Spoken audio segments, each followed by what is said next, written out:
4, I 3, stream. 2, 1. We should be 0. live! Okay, guys, you should be able to hear us. It's MetaDimp, Lakes05. We've invited some other awesome creators. We'll see if they end up making it. This is a cool project we've been working on. I'm going to tell you all about it here in just a moment. Thanks all so much for joining. You'll notice there is a poll in the chat. Feel free to go stop into that poll. You can vote for what we'd like to start with. We've got creating weapons, generating maps, player respawning, leaderboards, and pop-ups. These are all some of the things that we need to work on today. We've actually got a really great demo of this already functional. So if you're in VR right now, feel free to hop into Horizon Royale with Dimp and I. You can play a quick test match with us. And then, in the meantime, I'm going to quickly add a couple testers to our world. And Mama's here. Oh, Mama Bree's here. Fantastic. Yeah, I was going to add her as a tester as well. Oh, I hit the wrong button. Okay, so I'll tell you a little bit while we're in transit.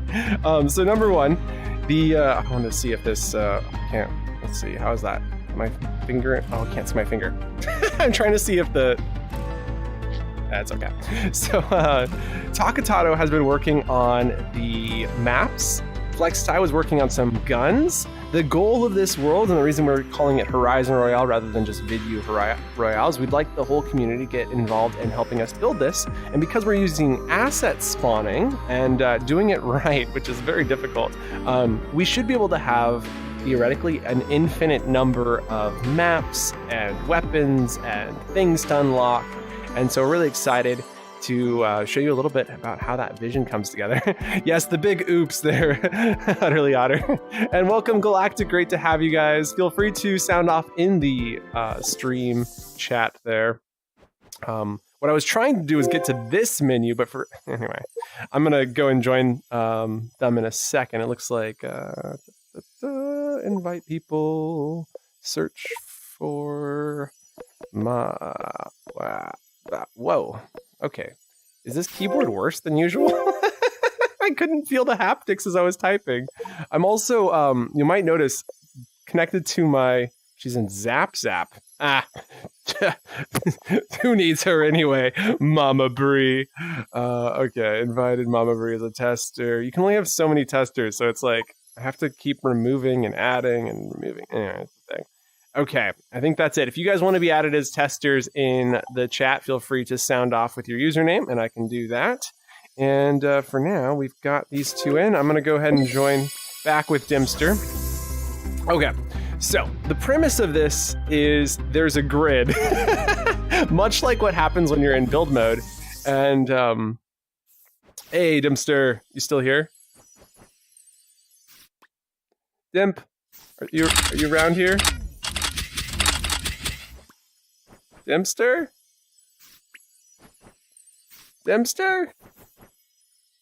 I have this sinking feeling he went to build mode. And so what you see out here is that there's actually a grid. You can't see it until you get on the grid, but this grid is where the tiles spawn into. And so there's 4x4 tiles, there's 8x8x8 tiles, and theoretically we can do any sort of scaling to these tiles. So there's definitely some talks, but you can parkour your way around. You've got lots of places to hide, and then every 5 minutes, as you can see right here, the map regenerates, and like that. Look at this. Here we are. Brand new map is generated in, and it looks like Dimster has just walked into the room and he's coming to kill me! Ah! And so when you get shot, you get respawned back up here to the load-in zone, and some crazy lag. So I'm using link cable today because for some reason AirLink wasn't working for me. And then I've also plugged in a Ethernet cable because in the past we would get disconnected from the computer. So I'm basically just trying to solve some of the bugs we've had in past streams. So anyway, wish us luck today. I'm like, there's no haptics in my controllers for some reason. I think that might be a bug with the Pro. But anywho, let's go shoot up Dimster. So as you can see him running around, the next thing you'll notice is it's instant one-hit kills, which is kind of cool. I am noticing, I'm just getting some weird.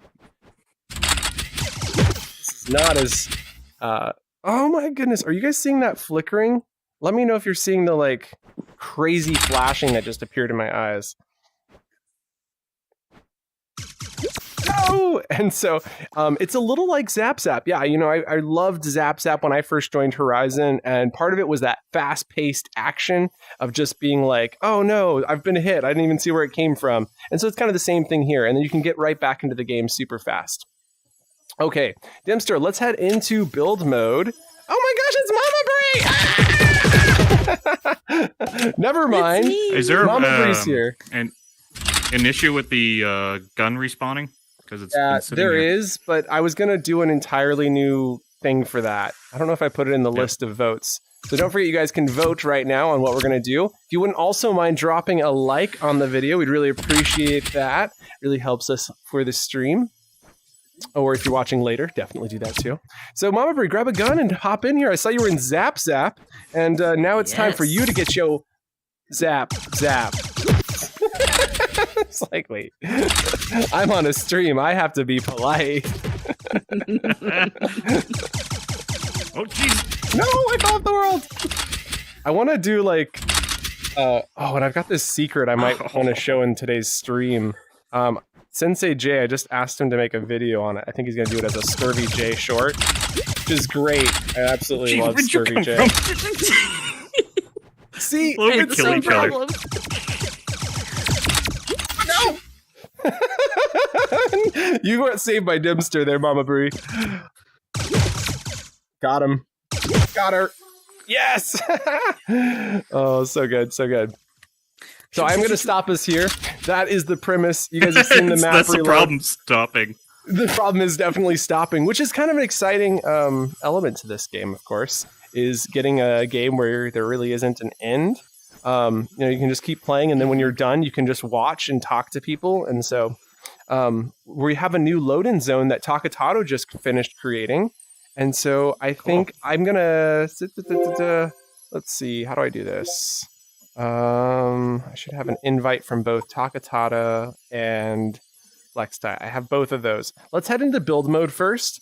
And so we've got new guns from FlexTide implement. So we're going to delete these old trashy Arena Clash guns and flex them up. And then we're going to go to check out Taka's work. And I'm sure we'll end up talking a lot about how we can use it. Okay, so I'll see you guys in build mode. On to the other side. I might need it. Sorry guys, I can't help myself. Oh man, it's great to be back on the stream. I know it's been a while. I just got back from some time away in the fantastic land of Mexico, where I had to remind myself that the Riviera Maya was literally designed for people to go on vacation. It's not Mexico. So now I'm actually kind of like, oh, I'd love to go to check out Mexico City, see what Mexico's actually about. Although I don't think my parents would approve. They were like freaking out the entire time I was gone. They're like, please don't die, please don't die. I'm like, y'all need to have some more positive thoughts and energy, please. But anyway, that's okay. And then before that, I've been working on this in build mode. I've been listening to music while building, which has been a lot of fun, and taking some time back. So what I'm excited to show you today is maybe briefly, very, very briefly, starting on the guns, because these really are Arena Clash guns. So I'm going to go ahead and stop the world for a second. And so what you need to know about these guns is that it took me over an hour to get these working the way that I wanted and fixing all the bugs. And so this is the full stack of all of the things that are needed for the Arena Clash gun to work. And there's so many animated parts. So what I wanted to do really briefly was show you how I was able to save 0.75% on every single one of these, which stacks up to be 75% times there's 15 or 16 guns. So it is 75%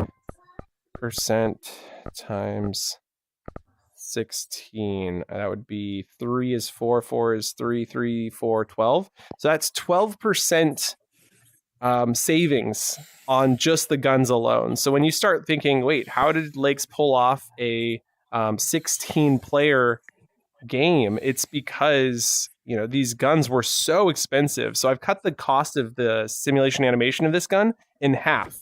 But then there's the geometric cost, which is where Flex Tie is coming into play.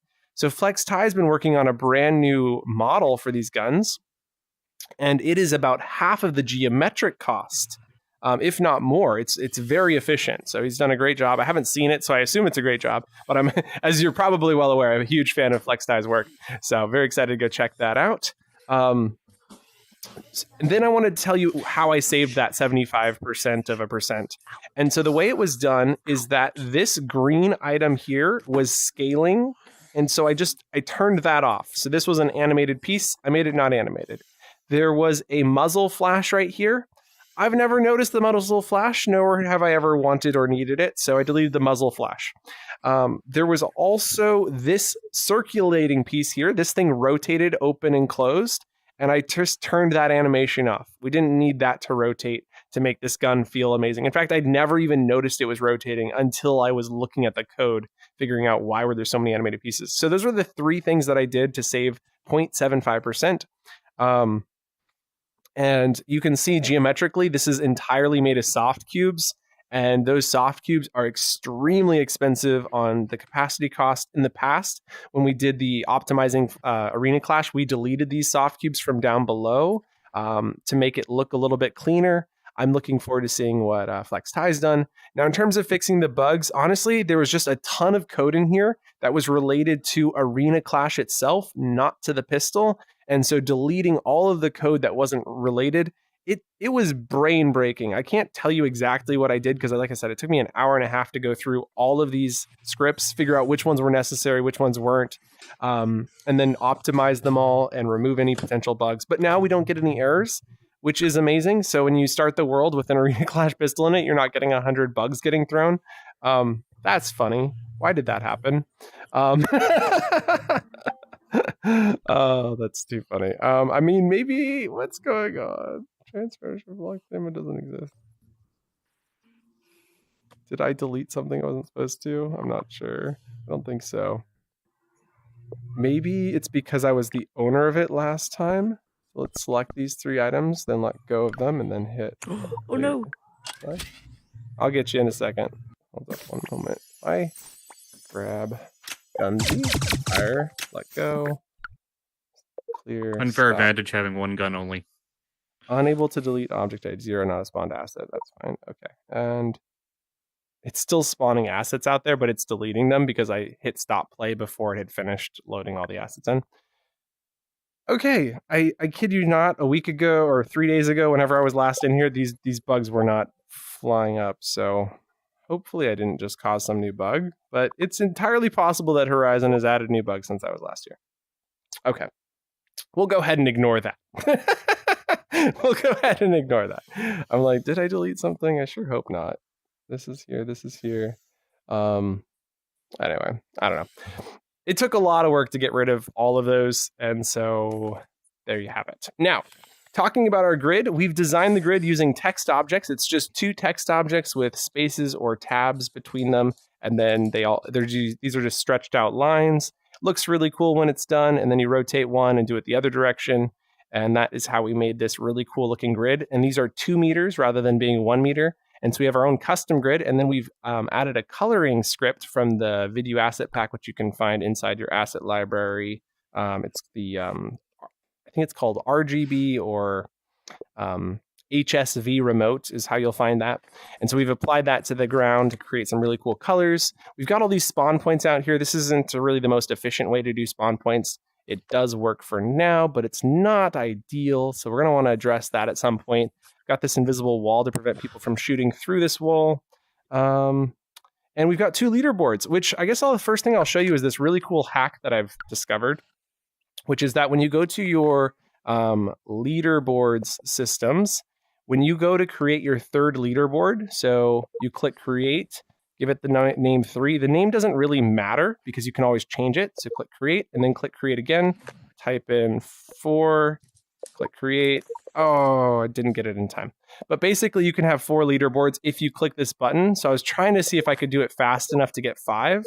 Let's see if I can do it. So we go create, enter text. So you just got to click something and go, which is the hard part. Okay, let's get this closer to my face and create. Oh, no, I'm not fast enough. Darn. But yeah, if you can go faster, you might be able to get 5. So anyway, basically the button doesn't get disabled till the third one spawns in. And so if you just, type these in, you can have 4, and I theorize 5. And yeah, that's basically that. So there's a tutorial coming out on that on the main channel later this week, or maybe next week. I just asked Sensei J, the Scurvy J video, to go ahead and work on that. Whew, and breathe. So let's see. Player settings is at 16 players, as you can see here. The capacity looks really low, but when we spawn in the blocks, it actually heads up to 96% capacity. So we are trying to address the capacity concern in here. And so you'll see as the blocks load in, there are 15 large blocks that get loaded in, and we have those loading in on a different grid than the smaller blocks. And the reason we do that is so that the bigger blocks line up and you can have 2 in a row like you see there. And because Takatato designed these to have paths that can be connected. You can move my phone over if you want. I just need to... Okay. And then the smaller ones are on a much smaller grid, so that they can have the midpoints or the half points there. Looking at the geo, I think our capacity here was mostly guns. Holy moly. Holy moly. I look forward to seeing what Flex Ties come up with, because if it saves a ton of capacity, I remember we were at 96%, but it had to be the guns. So, wow, that could be a massive savings. So, Arena Clash guns, they're awful.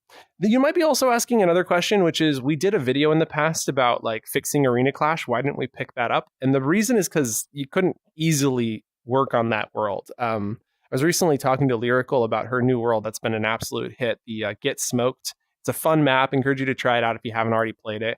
And the thing is, it's at 6 players. You're like, how do I get to 8? And here we've got 16. Because we're starting from the ground up, it's a lot easier to get 16 players in.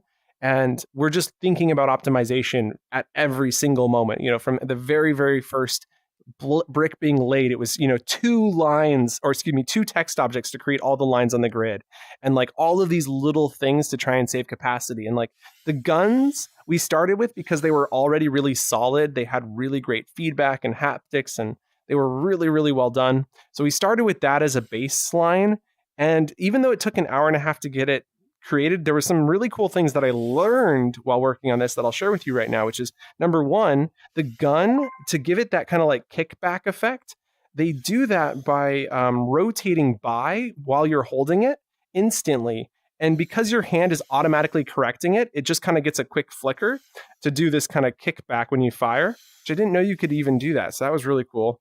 But yeah, so okay, I'm going to stop there. Looking at the boards, you guys want to know more about generating maps. So if you want to keep voting, feel free to keep voting. I'll keep the poll open. And we're going to start with the generating maps discussion. And so what we've done is start by imagining that there's a grid running across this. I know there's obviously a grid, so that's probably not too hard to imagine. But when you think about this grid, think about it being 4 sets of squares. And so we call that a 4x4 because it's 4 meters by 4 meters by 4 meters. And then think about it. So there's, sets of 4 of these running across. Now imagine one that's 8x8. So you go 8 meters by 8 meters by 8 meters, and you've got sets of those. And then this is 16 4x4s or 8 8x8s wide. So there's these 2 sets of grids that we need to think about. And right now, the way that I'm generating this is using this script here. And in here, you can see the first thing we do is when the world is started, we send loop to self. I'm realizing this is at the top for some reason. Yeah.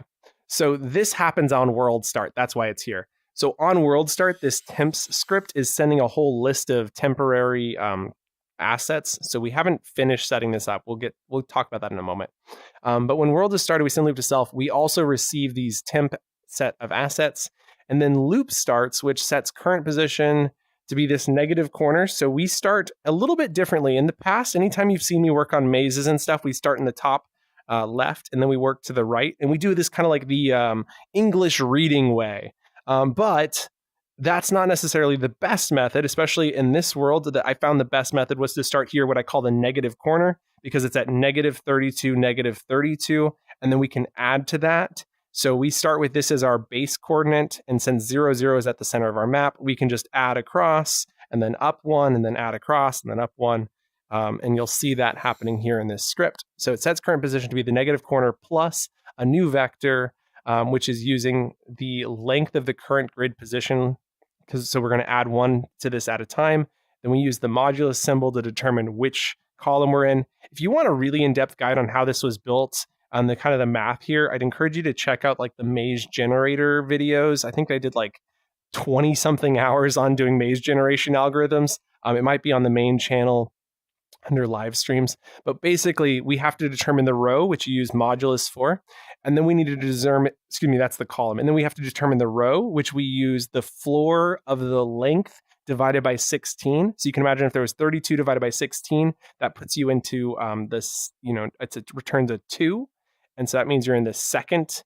So it goes 0, 1, 2, which would actually be the third. But anyway, so you're in the second position, and then you multiply that by tile width on that axis. So this is all happening in a new vector. Could have broken this into individual coordinates and done like set X, set Y, set Z, and then done the two.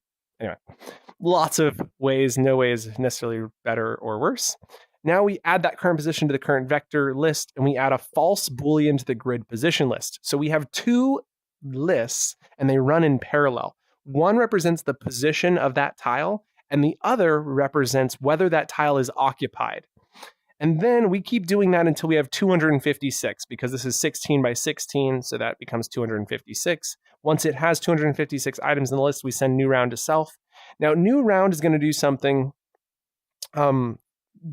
interesting. This is kind of like we need to have a way to start a new round over again. And so what new round is saying is it's like, let's start a new round, but you also have to start a round at the beginning. So that's why it's called new round. So then what we do in new round is we say, while the length of the current structures is greater than 0, we delete any currently spawned structures. So when the world has started, there's nothing in here, but after one set has been spawned, we have a whole set of structures to delete. We delete those, and then we can start spawning in the next set. So we then send spawn skybox to the skybox. This is a skybox spawner from the bubble wrap world. If you've seen any of the bubble wrap live streams, you might remember the skybox swapper. So we send that to the same skybox swapper to swap to the next one. And then we set the current game grid position to grid position. So we have two lists. This is the one that's static. It's just a list of 256 false Booleans. This is the one that we're currently referencing for the current round. So we set it to be an empty list of, or it's not an empty list, but a false list of Booleans.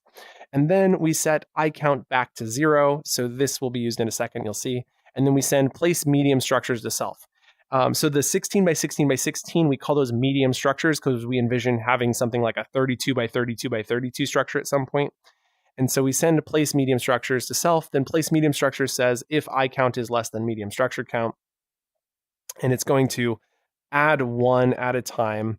And we need to determine which grid tile we're going to spawn in. So it chooses one at random. Now to choose it at random, but you'll notice we have 16 by 16, but we need it to be on an 8 by 8 grid. And so instead of using the 16 by 16 grid to determine, we actually choose a column position and a row position based off of some numerical values, which is what you're about to see calculated. And so we take a random integer between 0 and 7. So that's choosing a random row. And then we multiply that by 32. Excuse me. This is a random. Yeah, that is a random row. So random rows are that way, though. And so multiplying it by 32 skips a line. So that way we can make sure we're on that 8 by 8 grid. And then we go and add to that with another random integer between 0 and 7, which determines the column position. And we multiply by 2. So we skip every other column. And then we set can place here to be some really complicated math that basically is checking to see if the position is occupied. And then let me just double check that that's actually what it's doing. Currently position row position equals. Oh, no, sorry, that's not what this is doing. So what this is doing is it's saying, is that position not along the far wall or not along the north wall? Because if it's out of index, the item won't spawn correctly. So then it kind of falses it out and we can't do anything. Now, if it is in a good place, which it will be 99% of the time, it then clears the current position list, adds the, so current positions represents the 4 tiles. So there's 1, 2, 3, 4 tiles and an 8 by 8 by 8. And so we need to know what those 4 tiles are. And so it clears the current position list, adds a current list. It adds the current value as the kind of index, the original the starting position. And then we need to add 1 to the right. So we add 1 to get the position to the right. We then add 1 forward to the forward. And that is, so I'm like thinking of these like northeast, southwest coordinates. So anyway, like if you go to the north, that's adding 1. And then if you go to the north plus 1, that's how you get that tile there. And that adds the 4 tiles. So the tile here, the tile there, the tile there, and the tile there all get added to this list. And then what we have to do with that list is iterate through it and find out if all of the values are empty. So if all of those tiles are empty, we can then say can place here is allowed. And we then say if can place here, we can then add 1 to our I count, which is counting how many items we've spawned of this size. We set current rotation to be a random rotation. So it's 0 on the X, 0 on the Z, but the Y is a random integer between 0 and 4 multiplied by 90. So that way it's always rotated by 90 degrees.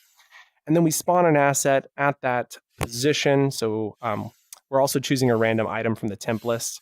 And then we then choose we get the position from the vector position.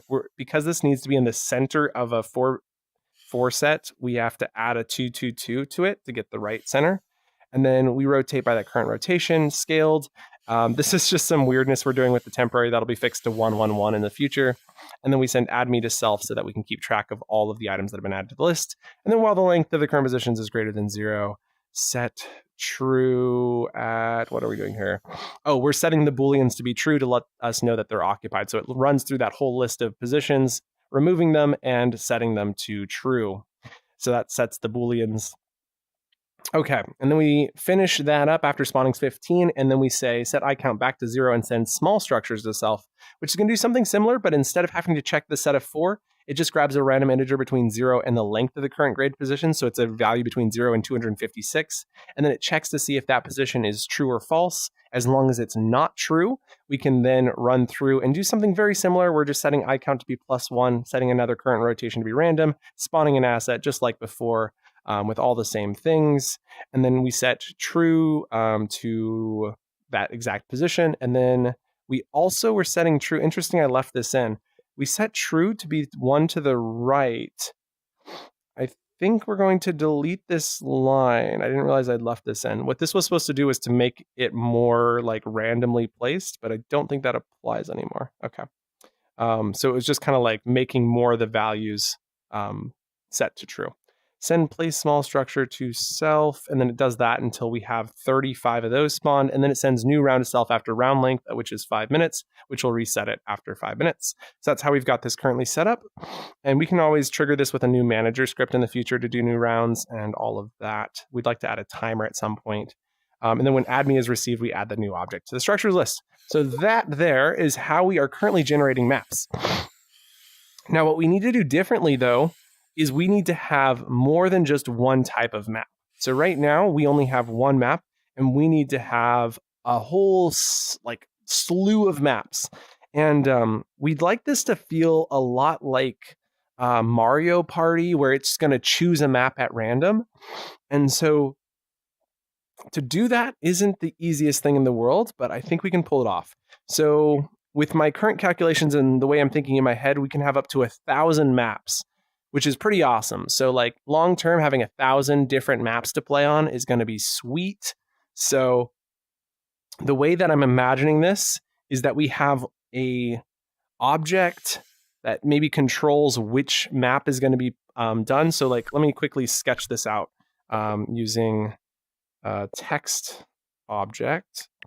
And so we need to know store maps. Okay, so we need something to store maps. And then we need something to count the rounds. So it's like round timer. So that way you can see how much time is left. I think that's going to be a lot of fun to do. So a round timer. And then the round timer will be able to then get the next map. So it'll know what the next map is, and then send that off to our virtual grid as what we're currently calling temps. So send temps. I don't have haptic feedback, so it's so hard to use these controllers. Oh my gosh. Oh. And I always wondered why I didn't use desktop more often. This is probably why. Send temps to the grid. Okay. So then this is currently, the virtual grid is currently doing the rounds.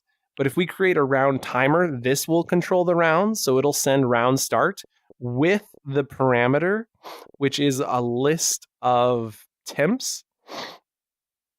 So I'd previously called this list temps, but I'm thinking we're going to change this up, and that will actually be the round timer so that it has that list on it. So let's go ahead and duplicate this for a moment and slide that over for now. I just want to keep a copy of this.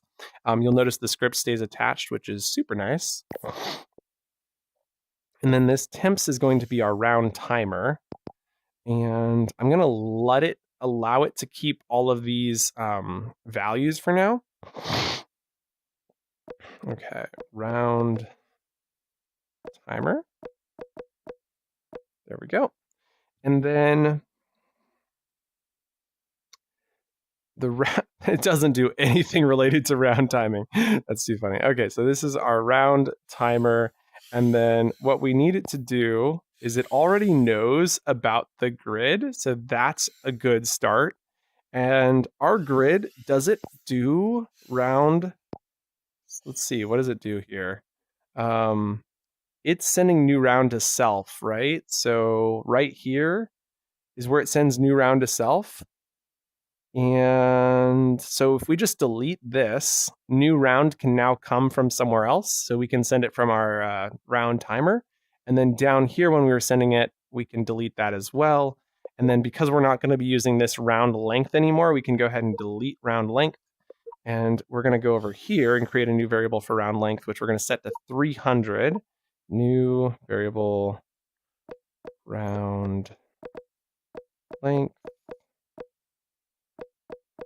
Okay, there we go. And we're going to set that to be 300 seconds, otherwise known as 5 minutes. And so when world is started, we've sent new assets to the grid.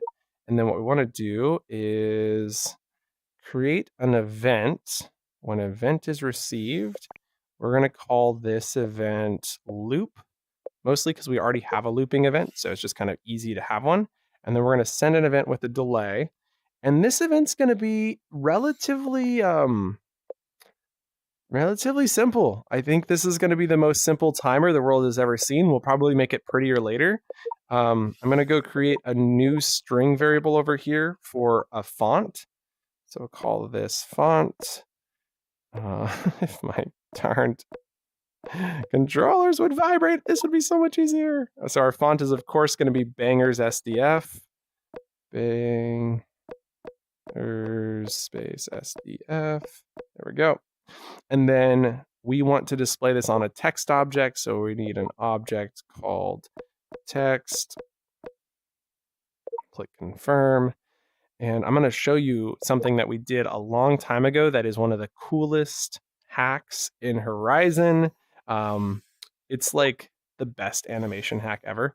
So we need to display current time. So we're going to create a new variable called I, which just stands for iterator, because we're going to be constantly changing this value. And so then we're going to go grab the plus here. And then we grab the font on the left. Then we go to values to grab variable as string. So we can convert this number variable I into a string so it concatenates with the string font. And that will be displayed on the text object. And then now all we have to do is iterate through this. And so we set I've got a way to do this that's going to be a little bit complicated, but it'll work. So set I to be +1 modulus the length. So set I to +1 I +1 I +1 modulus round length. So this is going to go 0, 1, 2, 3, 4, and it's going to eventually hit 300. When it hits 300, it will reset back to 0. And so the value that's going to get displayed is not actually I, because this number is counting up. We want the number to count down. And so to make sure the number is counting down, we go and grab a minus symbol, and we take round length and subtract I, and then move this to the end. And so now it says when loop is received, which we want to send on world start, so we'll send that right here. When loop is received, display font plus round length minus I. So it starts at 0, so it'll say 300, and then it'll go I is I plus 1. So then when it comes back through, it's now 1, so it goes to 299. And so now it's counting down in seconds. So it's not the prettiest timer, but it's basic for now and it'll work. We can change the visualizer on this later. And then the next thing we want to do is recognize that when it gets to 299, this is where it's going to mess up, because it's going to go 299, and then it says I is 299, it adds 1, it becomes 300. So 299 displays as 1. It never reaches 0, and that's a bit problematic.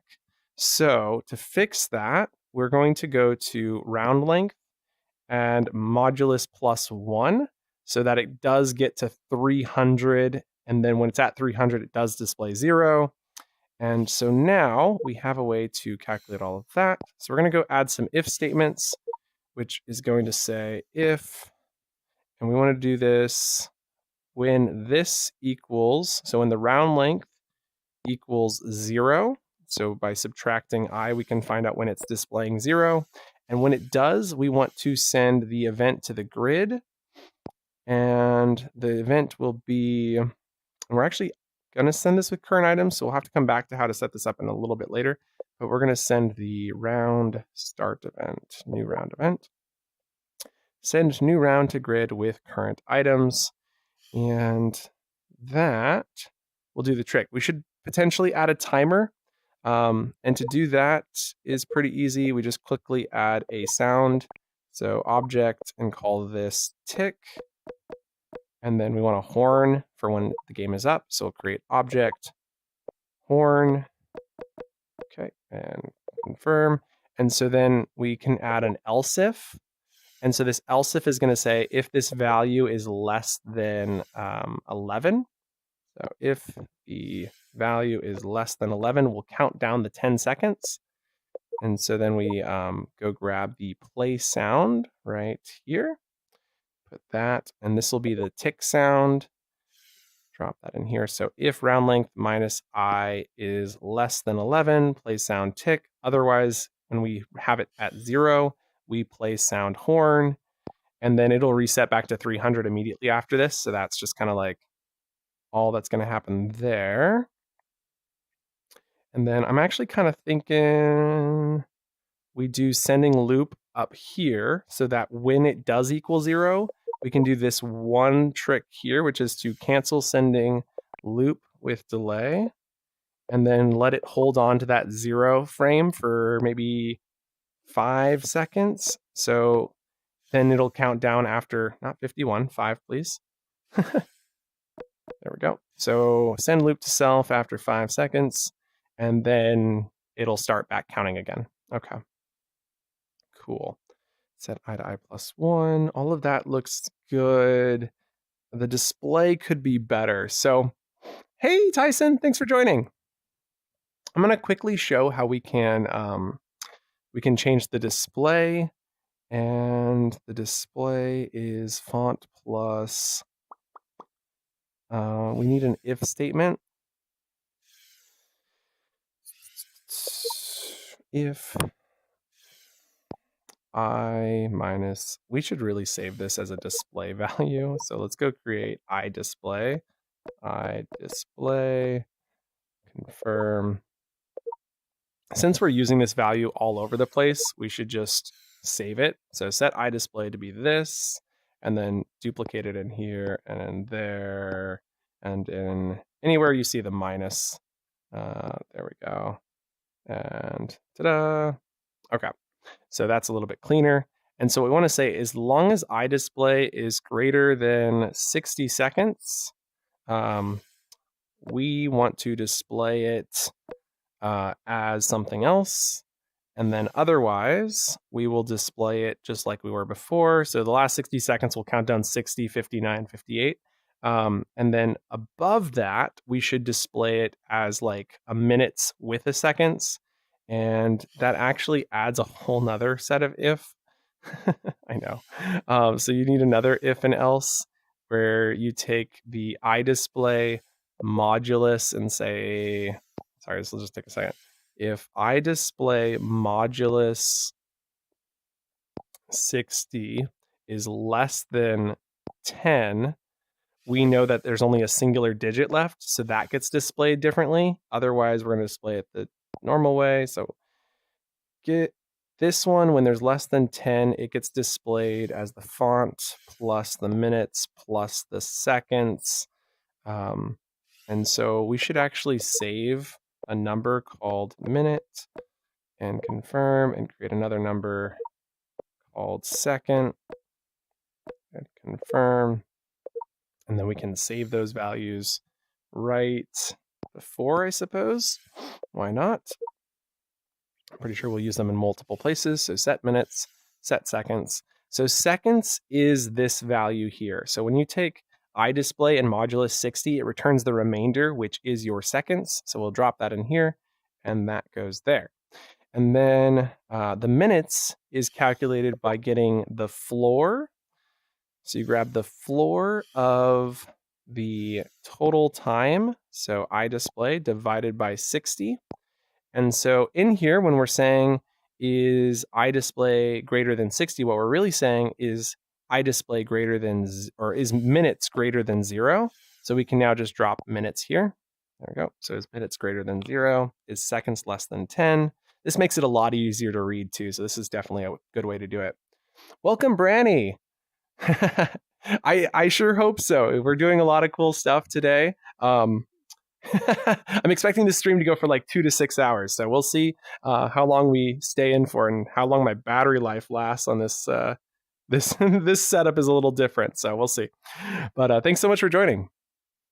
Oh, Dimster, you're great. We should definitely all hop in afterwards to play around after this new update's in. It should add a lot of great stuff. Okay, so what we're doing here is seconds less than 10. If it is, we need to display minutes, colon, or need another plus symbol.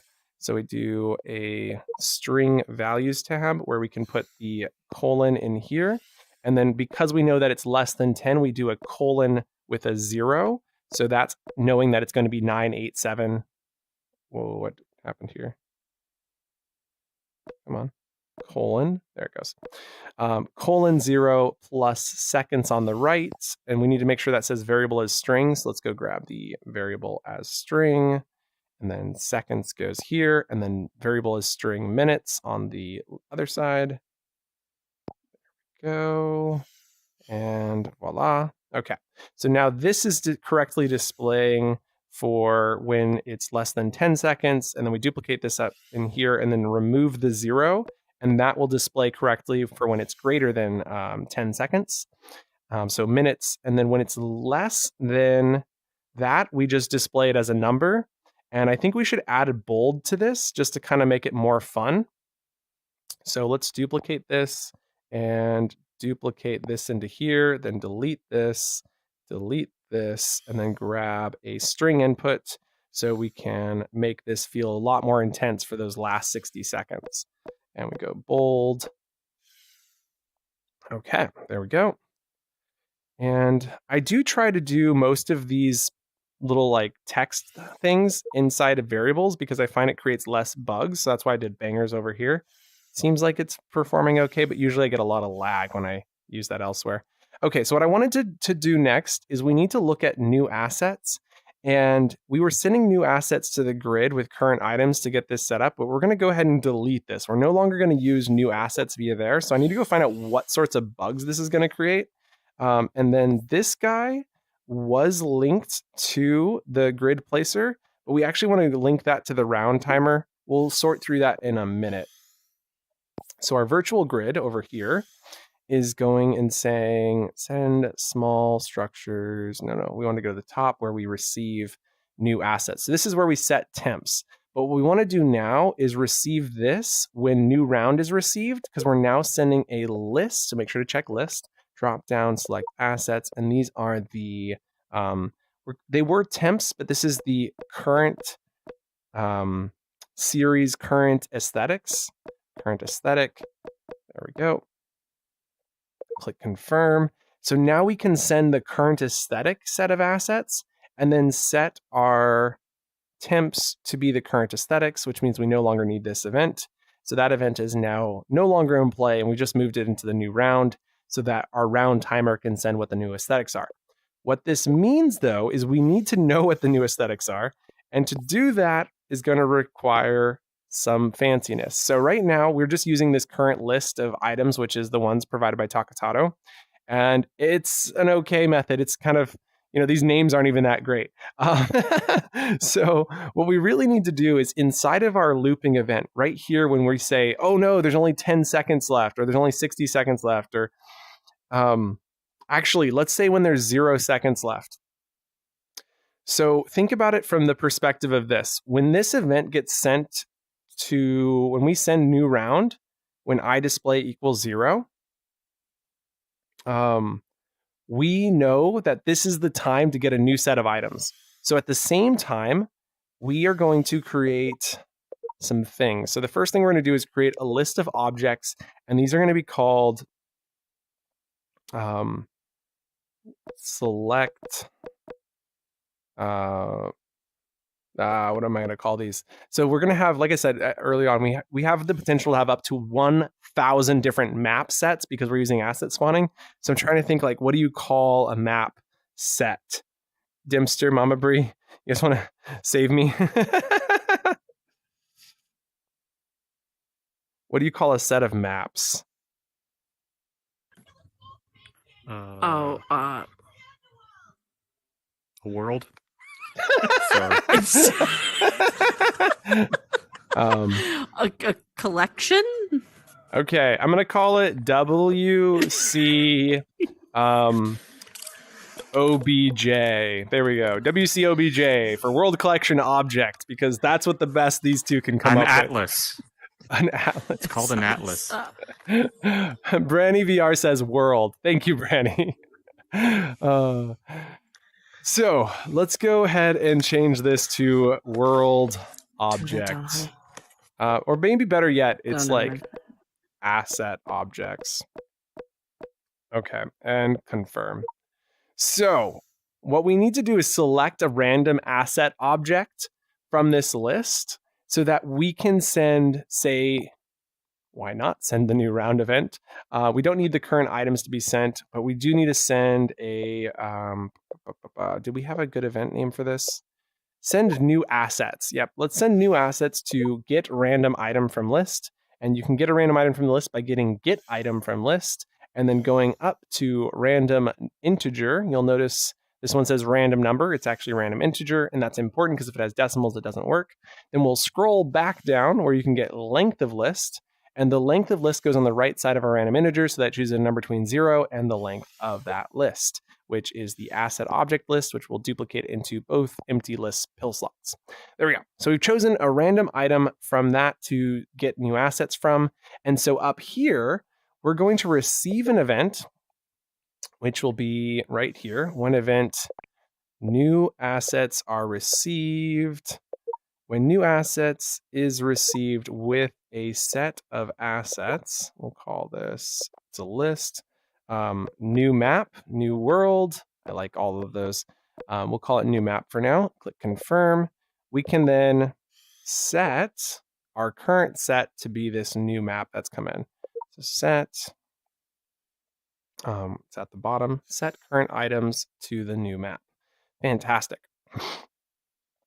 So this works as long as we have a list of asset objects. Now we only have one right now, and that's acceptable. We're going to create more of these in a minute, but we need to get this started from world start. Like we need to receive this new assets on world start. So we need to actually send this new asset event before we have the loop start. So on world start, we're going to send new assets to a random item, except that won't work because we don't have the list of these objects yet. And so we're going to create an event called delay start. So here we go. Where is, next we'll create a new event and we'll name it delay start. And so this will allow us to have some stuff happen on a delay from the world start. And so I could have also sent this event with a delay, but I would much rather send it instantly. I don't know. I like it this way. So we're then going to send event with delay called delay start on world start. And we know that this should happen pretty much instantaneously, but just in case, we're going to add a secondary second to this. Does make the load-in time a little bit longer, but I'm okay with that for the safety of not having to worry if this will potentially break. Yeah, okay. So then we don't actually need any of these variables anymore. These are all going to come from our new asset list, which fortunately is already set up because we duplicated this script early on. There we go. Oh no. Ooh, that was close. Okay. And there we go.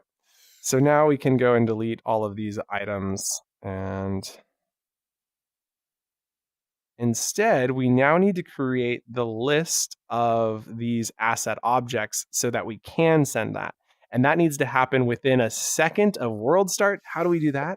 Well, we say when event is received. Now, this is going to happen pretty much the frame after world is started. And this is the add me event, which is received with an object variable called new manager, mgr, click confirm. And then we go and say add to list. So go grab the add to list. We're going to add the new manager to the asset object list. As long as we have one of this, our script will function. But once we get to multiple of these, we actually start getting the randomness kicking in. And the thing that I'm thinking about here is this. Yeah, I guess this is okay. I think what I'm worried about is if we actually wanted to get to 1,000, what is the 1,000 number limit? Where does that come from? Well, 1,000 is the length limit of a list. So to have 1,000 asset objects is the limit of this. But we have 3,000 objects as an actual limit in Horizon. And so my actual concern is if I had 1,000 of these, that would use up a third of the world. Realistically, we'll probably only have like 50 maps, maybe 100 long term, and that's only 2% of world capacity, so that should be okay. So these guys don't take up any simulation, animation, or anything, which is why we're using these guys as our managers, as you can see here, and they're people, which makes them super adorbs. So anyway, that is what's going on there. So we need to send add me with self, and then what I'm thinking is all of the things that relate to this world can be stored inside of it. So eventually we might have like weapons that correlate to that world. We might have like loot crates and stuff. Like we can really expand upon it so that each of these managers doesn't just manage the world itself. It can also like this is the weapon set that we use. This is this set that we use, and all sorts of things. So thinking we can really use that a lot more later. So new manager comes in as an asset object, and let's go ahead and open this up. And we need to reference what we were previously calling the grid. We're just going to delete that variable, create a new object variable called round manager, because that's really what this round timer is. It's the round manager. Click confirm. And then on world start, rather than sending new assets to grid, we're actually going to send add me to the round manager, and not with the current set of items, but with self. And then you'll remember that we send an event to this object, which is, what event did we send? Was it the new assets event, or is it new round? Can't remember. I think it might be new assets. Let's go check. I'm like, can you guys remember? Because I don't. So we send new assets to the random item. Okay, so it's sent to the new assets. Usually I would send this with a self parameter, but because there's only one manager, I think it's acceptable to say when new assets are received, we send not necessarily add me, we send what? New assets probably. We'll have to go check and see if that's the actual name. Send new assets to the round manager, not with self this time, but the current item list. And let's go reference the round manager in here. Round manager goes there. Okay, and then I wanted to double check that that was the correct name of the event at the top of the world. It says when new assets are received. Okay, perfect. And that, just doing some quick double checks in here, is all set up correct. Fantastic. So then the last thing I need to do is give this a name, which is going to be called the asset manager. Okay. There we go. So we're pretty happy with that. And there is some timer sounds that we need to link in. I also wanted to select this and shrink it down just a hair. The way I like to organize my scripts is a little particular. I like to do this kind of like scaling thing. And so in my head, the way this works is you have this guy, which needs this guy, which needs this guy. So it's kind of like, now this round timer usually would be larger than this one, but I'm okay with this. So let's go get a horn, a tick, and a text. So here's our text object. Now to see what this is going to look like, we can actually type it in. I'm going to just quickly type in a 3:00, and then that should be the first timer displayed. I don't think it's going to be. We're going to turn auto fit off, so it's a fixed font size. And I'm going to show you that trick I was telling you about earlier on how we can animate this without actually taking up any animation capacity. And so say you wanted this to face the player no matter where they are in the world, and we want it to be visible from over here. So we're going to center this right onto this guy and slide it out to right about there. That's actually not bad just by itself. Like, you could totally leave that as is, but if you want to take it a step further, you might consider opening up the attributes tab where there's an attribute missing, and you can bring it back by what's the best methodology here? I would say use a sound recorder. Put that onto the stack right here. Select these two, group them together, open up the properties panel, go to the attributes tab, scroll down to billboard and choose freeform.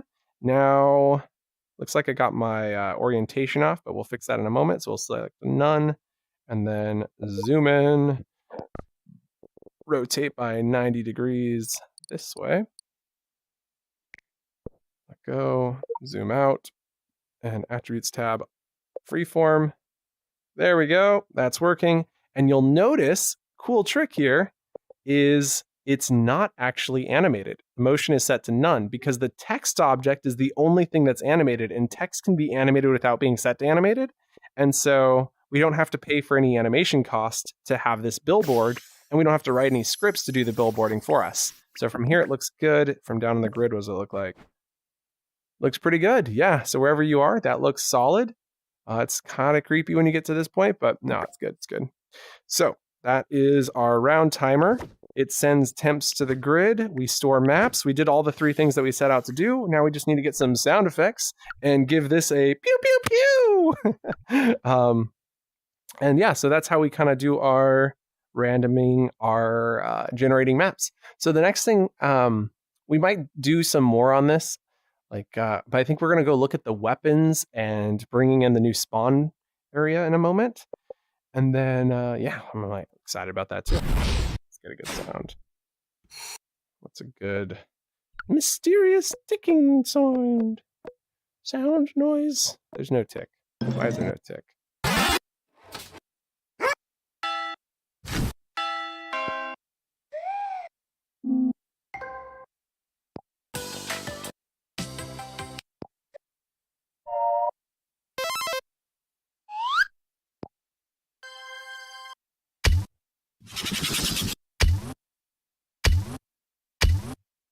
Oh, that could do it.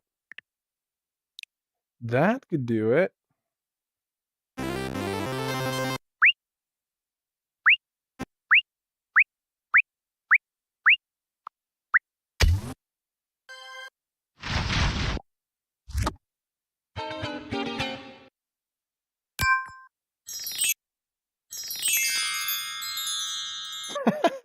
Okay, I'm not opposed to that one.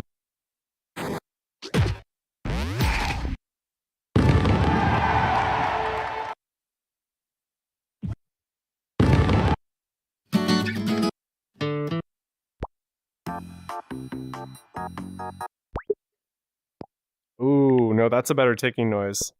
Okay.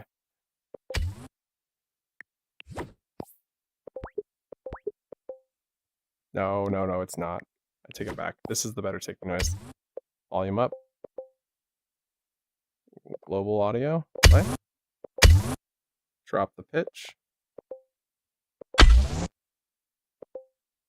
Increase the pitch. Go to 3.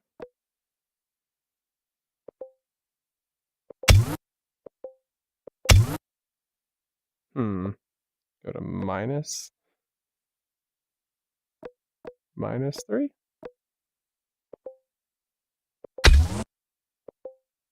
Bow, bow. Wonder. Ooh. Okay. Drop the sound volume down to 50. Okay. So it's not super intense. Since it will be global. Now we're going to go drop this into, oh my goodness. Drop this into the tick sound area. And go ahead and snap this onto here. And then what we needed to do, or in my thought process, was what if we went to our, wrong one, our round timer. And we said when the sound was played, we adjusted the pitch.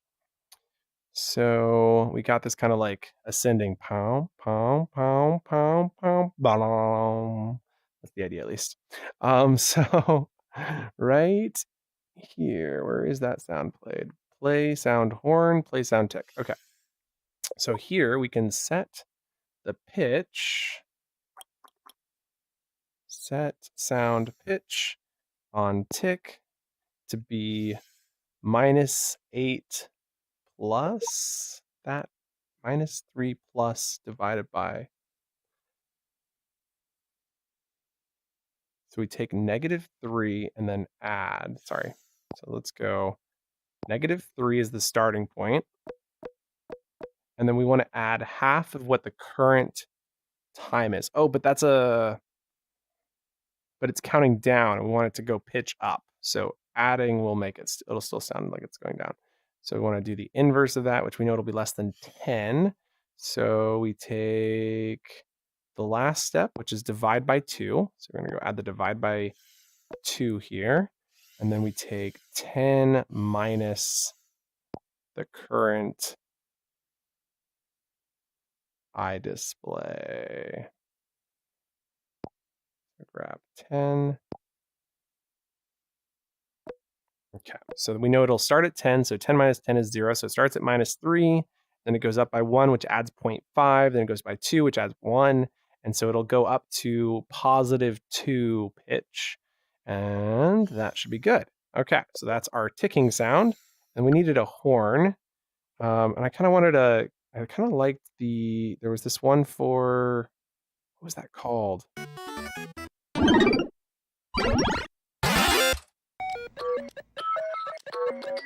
Oh, wait, what? Does that stop? Is this a looping sound? Or does this have an end? These arcade beeps are great if they stop. 3,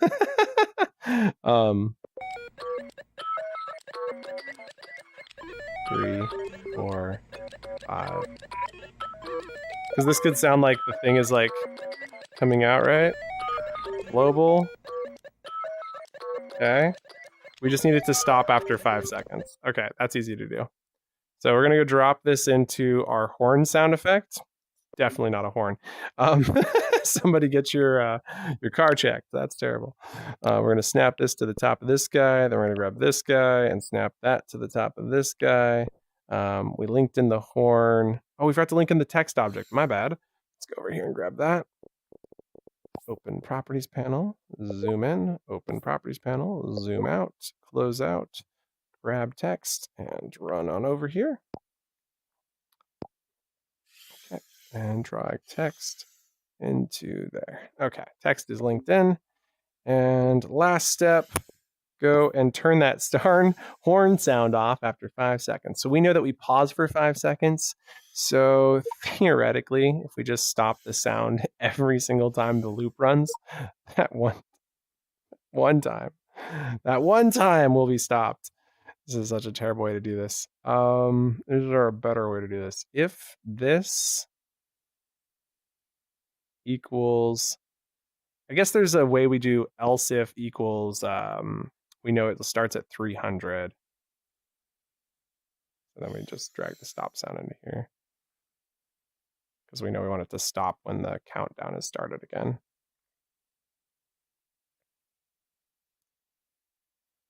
Else if I display equals 300. Does it ever equal 300 again? I don't know if I checked that. Yeah, because equals 0 and 0 minus that equals 300. Okay. So that should stop the horn sound.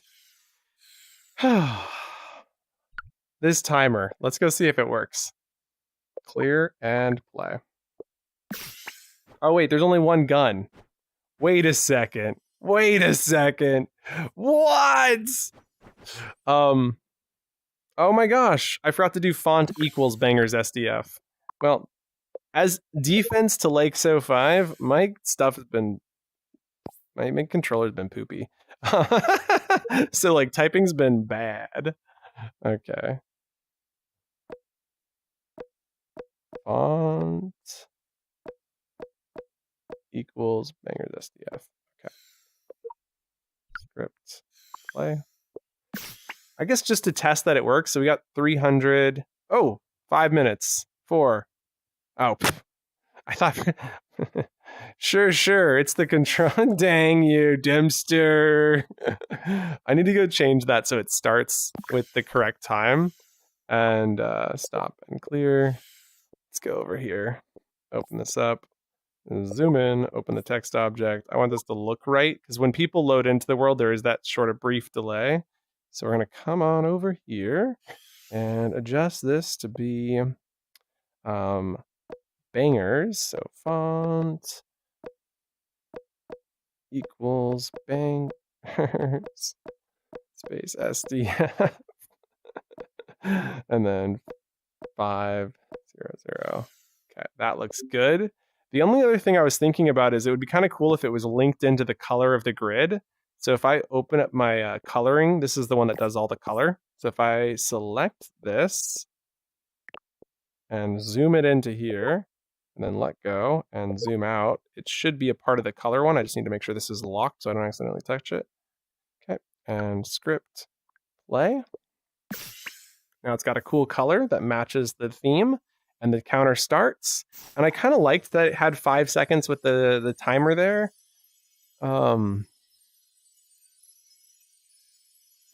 So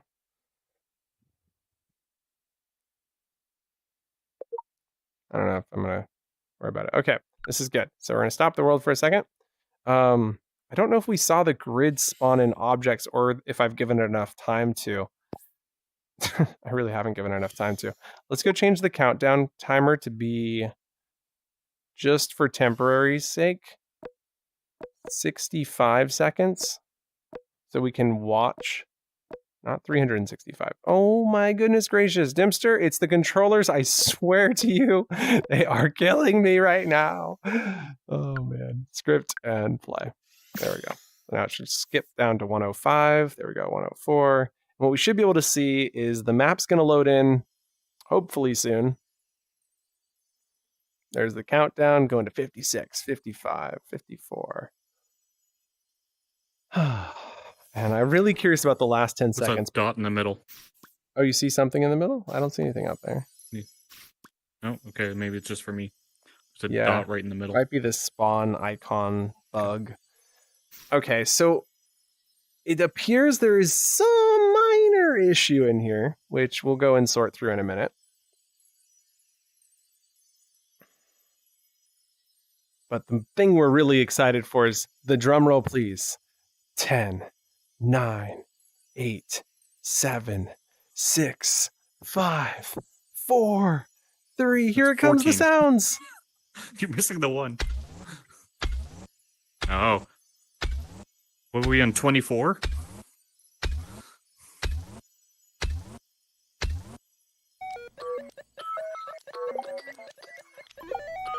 Wait, it worked the second time?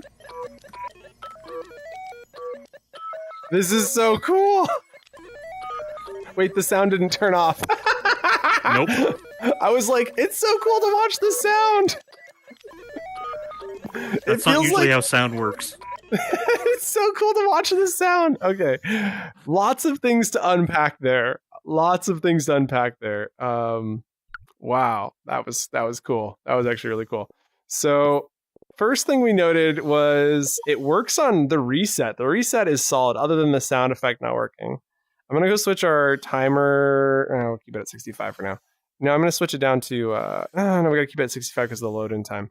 But the stopping of the sound didn't happen. If iDisplay equals 0, if iDisplay is less than 11, if iDisplay equals 300, I guess that didn't happen. I'm going to just move this outside of the event and just call it a day. And yeah, that's going to happen there. And I kind of want to give the amount of time that it takes to load in a little bit longer. And so we're going to change this to 15 seconds. And then what I also wanted to do was cause all the players to get respawned. So let's quickly see, is there an obvious reason why the assets didn't add new manager to asset object? We sent the add me to the new manager. That we know works. New assets going back and forth, we know that works. So if we go to our round timer, it is saying when world is started, send delayed start to self. When add me is received with new manager, add new manager to asset object. What if we send new assets? I think this isn't happening in time. Either this isn't happening in time or this isn't happening in time. Send new assets to get item 0. Wait, is it possible that for some reason I left it with like a delay? No, there's no delay on here. Okay. Send loop to self after 2 seconds. Oh, send new assets. Yeah, I meant to duplicate this into here. That's probably what it is. So when delayed start is received, send loop to self after 2 seconds. Problem is we need this to also happen when it first starts. And there isn't really a good way to do that. So I was planning to do it in here. So we're going to have to do like a secondary delayed start. Delayed start too? No, we're going to call this, yeah, we're just going to call it delayed start too. Start 2. Okay, and confirm. And so then when delayed start 2 is received, that's when we send the new round, which will get the actual item spawning in. And then we just need to duplicate delayed start down into here, which we'll set to 2 seconds. And because I would like the dramatics of it, yes, I really do like the dramatics of it. We'll send delayed start with, 2 seconds just to be on the safe side. But this one up here, oh, baby, it's going to 15 seconds. And then what we can do, actually 17 seconds. What we can do, this is such a silly thing, but it's going to be great. We're going to play the darn beep boops on the world start. Oh, I love them too much. They might get annoying, but so we'll come back to that if that does happen. Current items, new map. All of that is great. And then we wanted to think about respawning players, but I kind of like love being out there when it's spawning in, so I think I'm going to ignore that. That should have solved all the bugs. Okay. Mama Bree says, I actually have to go sell some Girl Scout cookies, but I'll be watching. Go have fun, good Mama Bree. Enjoy. Go check out Mama Bree's website, mamabree.com. Buy some cookies. That's not the website. She'll post it in the chat. Yeah, she'll post it in the chat. Yeah, gets himself some cookies. She sells them online. Go support her daughter and all the Girl Scouts around America. So yeah, woo. Next up, we've got to hit play. Time to hit play. Clear and play. Here it goes. Yes?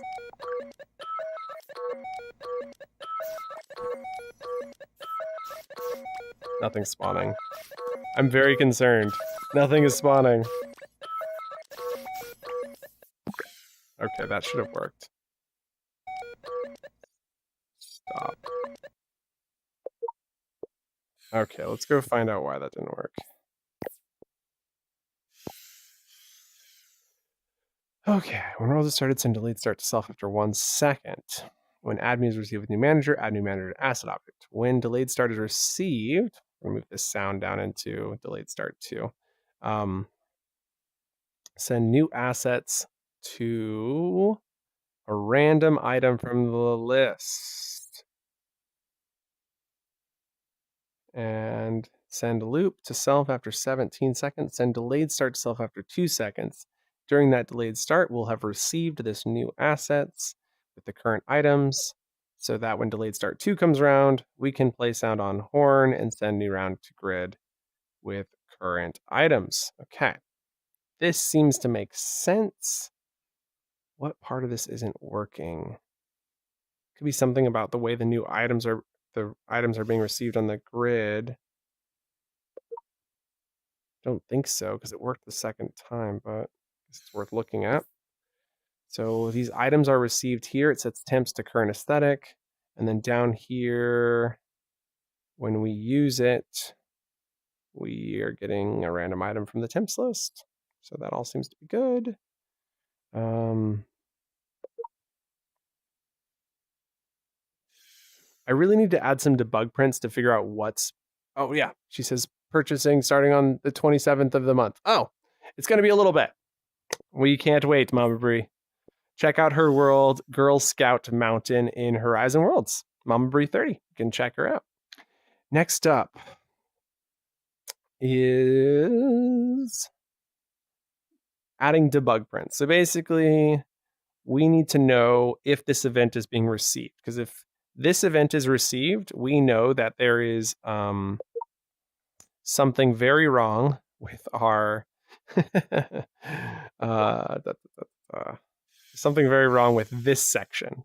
And then that's what we can target. So I'm going to debug print the length of temps right after we set it. And I'm also going to put a string to let us know that these are the temps, which will also tell us that we're on this script. So colon space. Okay.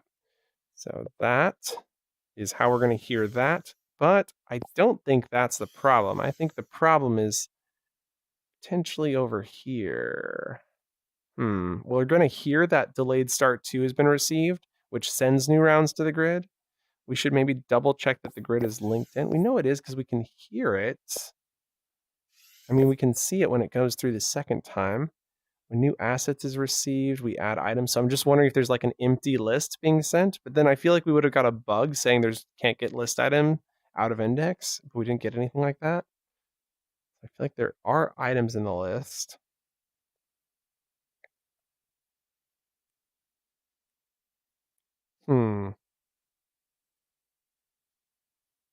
There could, like, this is the one that I think could be that could be failing, is there could be no like this could be have no items on it. So let's debug print the the length of this list. So if we just have a number value come out, we know that that's the length of our asset objects. Okay. Script, clear, and play. The first number we get is 1, so we know there was one asset in there. Moments later, we should have received the virtual grid. So that event is not being received for some reason. So this event not being received. New round is received with current aesthetic. Are we sending new round to that grid object? New round to grid with current items. Whoa. What? Oh, is it because I just opened it?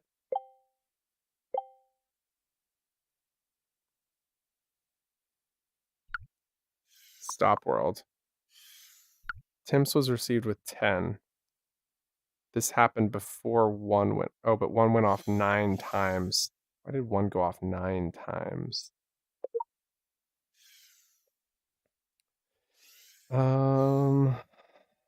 Let's hit play one more time. I'm not touching anything this time. Don't touch anything. New round should have been received 2 seconds later. Shouldn't have taken very long.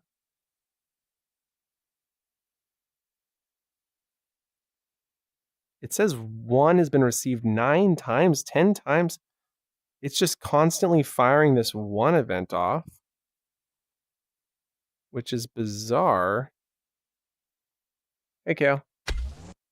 Yeah, I'm just trying to solve bugs. So now it's fired after 16 attempts. The countdown reached 0, which is why it fired. Why are we getting debug prints of 1 then? Okay. Definitely getting some weird stuff happening there. Let's go figure that out. New round will receive and it will debug print, but it's not happening on world start. Strange. Round timer. Are we cancel sending an event in here? There's no other debug prints, so why is delayed? Where are we doing this? When delayed start is received.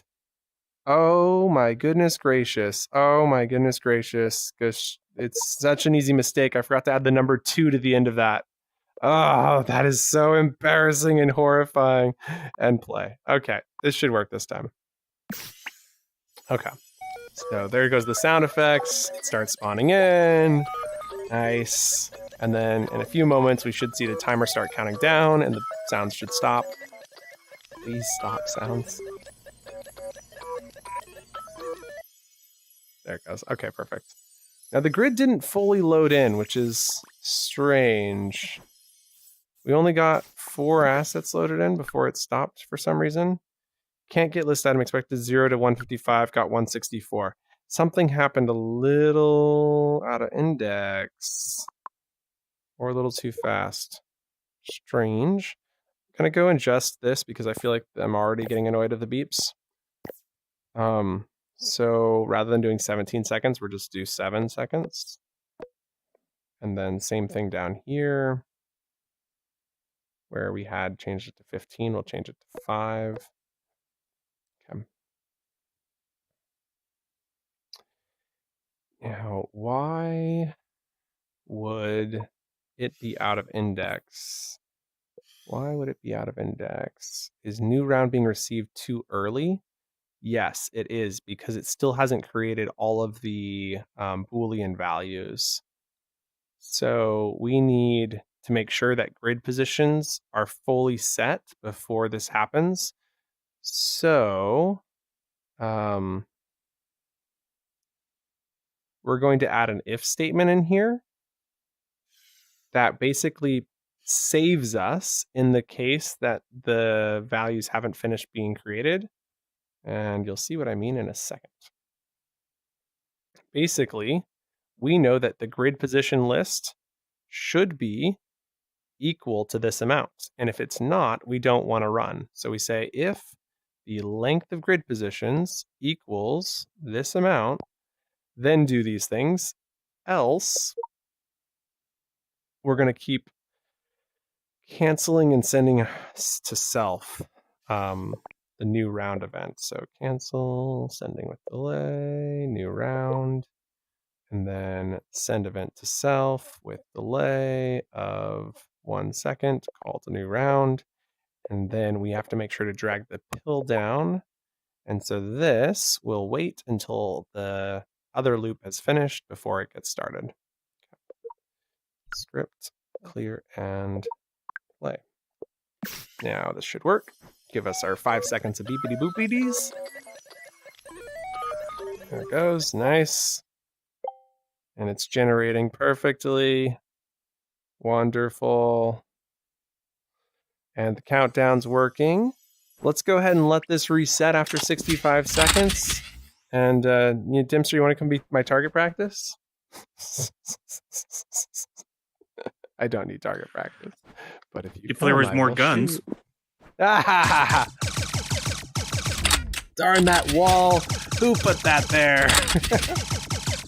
In the very first version of this 0.01, we actually did have it so you could shoot people there, and it was so frustrating because you just get constantly shot while waiting in the spawn box. Okay. Did that reset already? No, 20 seconds. 20 seconds till the first reset. Current score, you suck.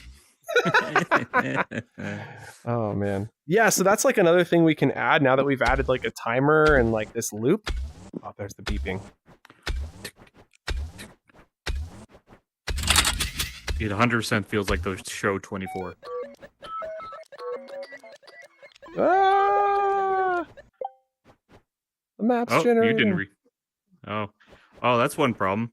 Huh. I would think that while it's respawning the world, you could get like in the middle of a wall somewhere.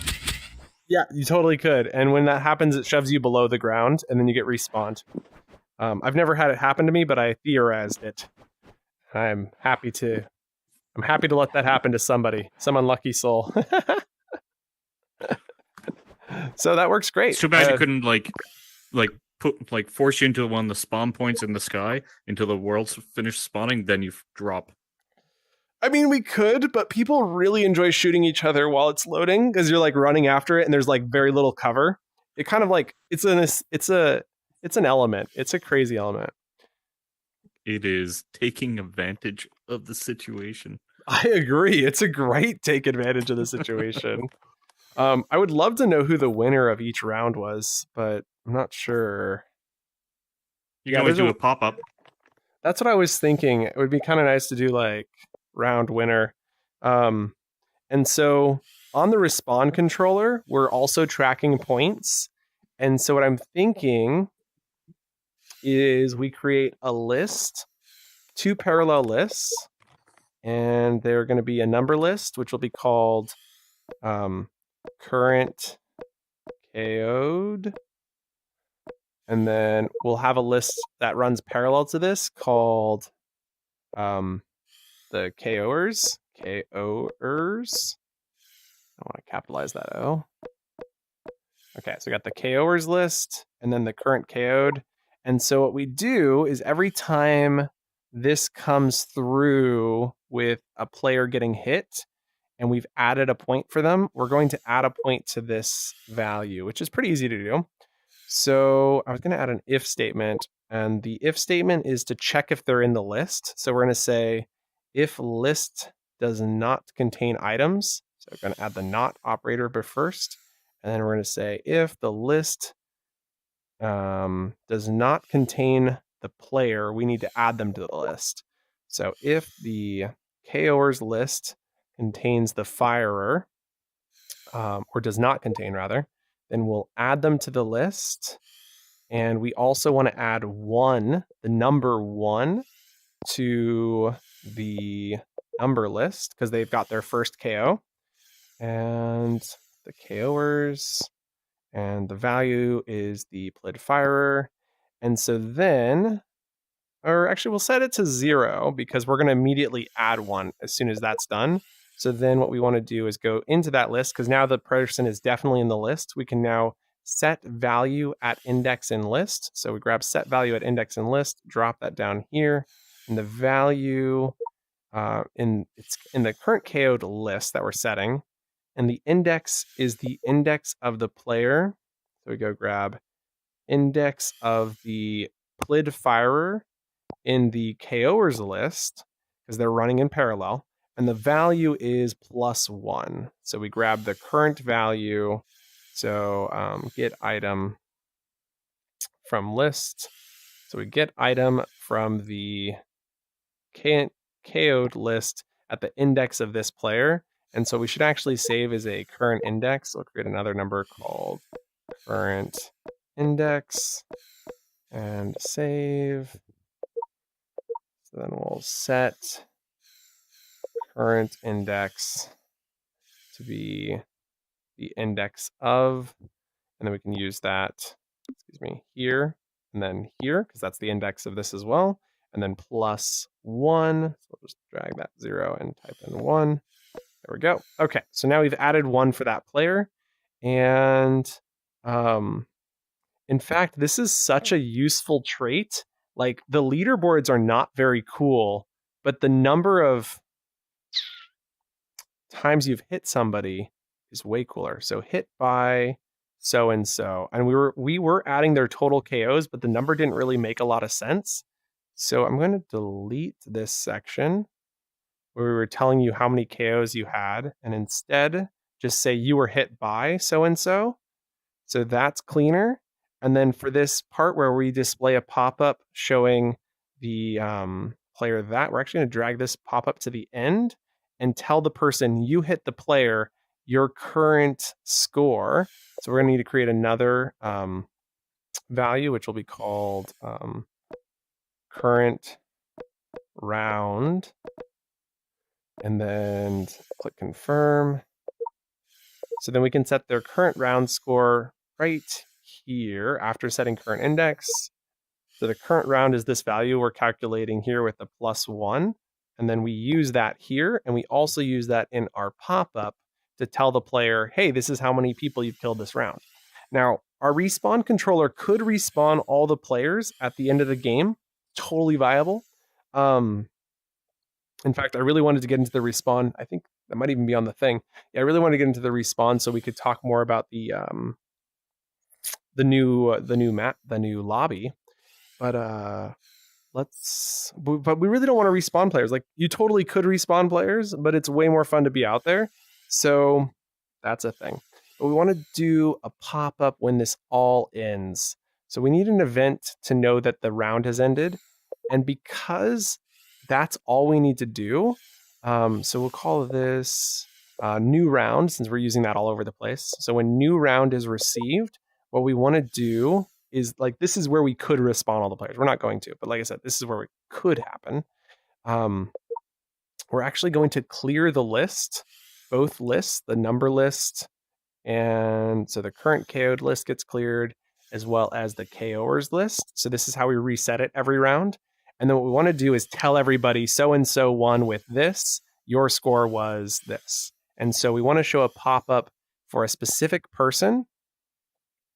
And then the value is going to be okay, there's a bunch of stuff I want to do. Breathe. Okay, so the first thing we need to do is save the information of who is the leader. So round winner. So we're going to create a string value called round winner. And to calculate that, is there a way to search a list, Dimster, for the max value? Is that a thing? Or do we have to manually while loop through the list to determine it? As far as I know, you have to while loop it. Okay. And if we get a tie, we need to somehow determine if there's a tie. Yeah, unless you do like a workaround to do like a contains or something. You just have a preset number max or something, but I don't think so. Got it. Okay, string called round winner. Okay. Confirm. So this is gonna be a bit of fun. Not really.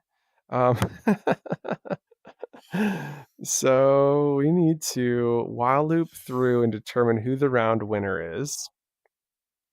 So we need a second list of values. So another number list called I nums. So the I numbers list is going to be a copy of the current KO'd value. So set I nums to current KO'd. And then we say, while the length of that is greater than 0, we're going to run through the whole list. So while the length 0, could grab length of list from the bottom. There it is. So while the length of inums is greater than 0, and then what we want to do is remove one item at a time. So remove item at index 0 from the inums list. And then what we want to do is say current, we need probably a number value called I win, and click confirm. Actually, that's a really good idea, Dempster. If the player is in a tie, we'll know that there's more than one item in the list. Good idea. So we can just, yeah, that'll be easy. So we say set I win to 0 first. So it starts at 0. Set I win to 0. And we say if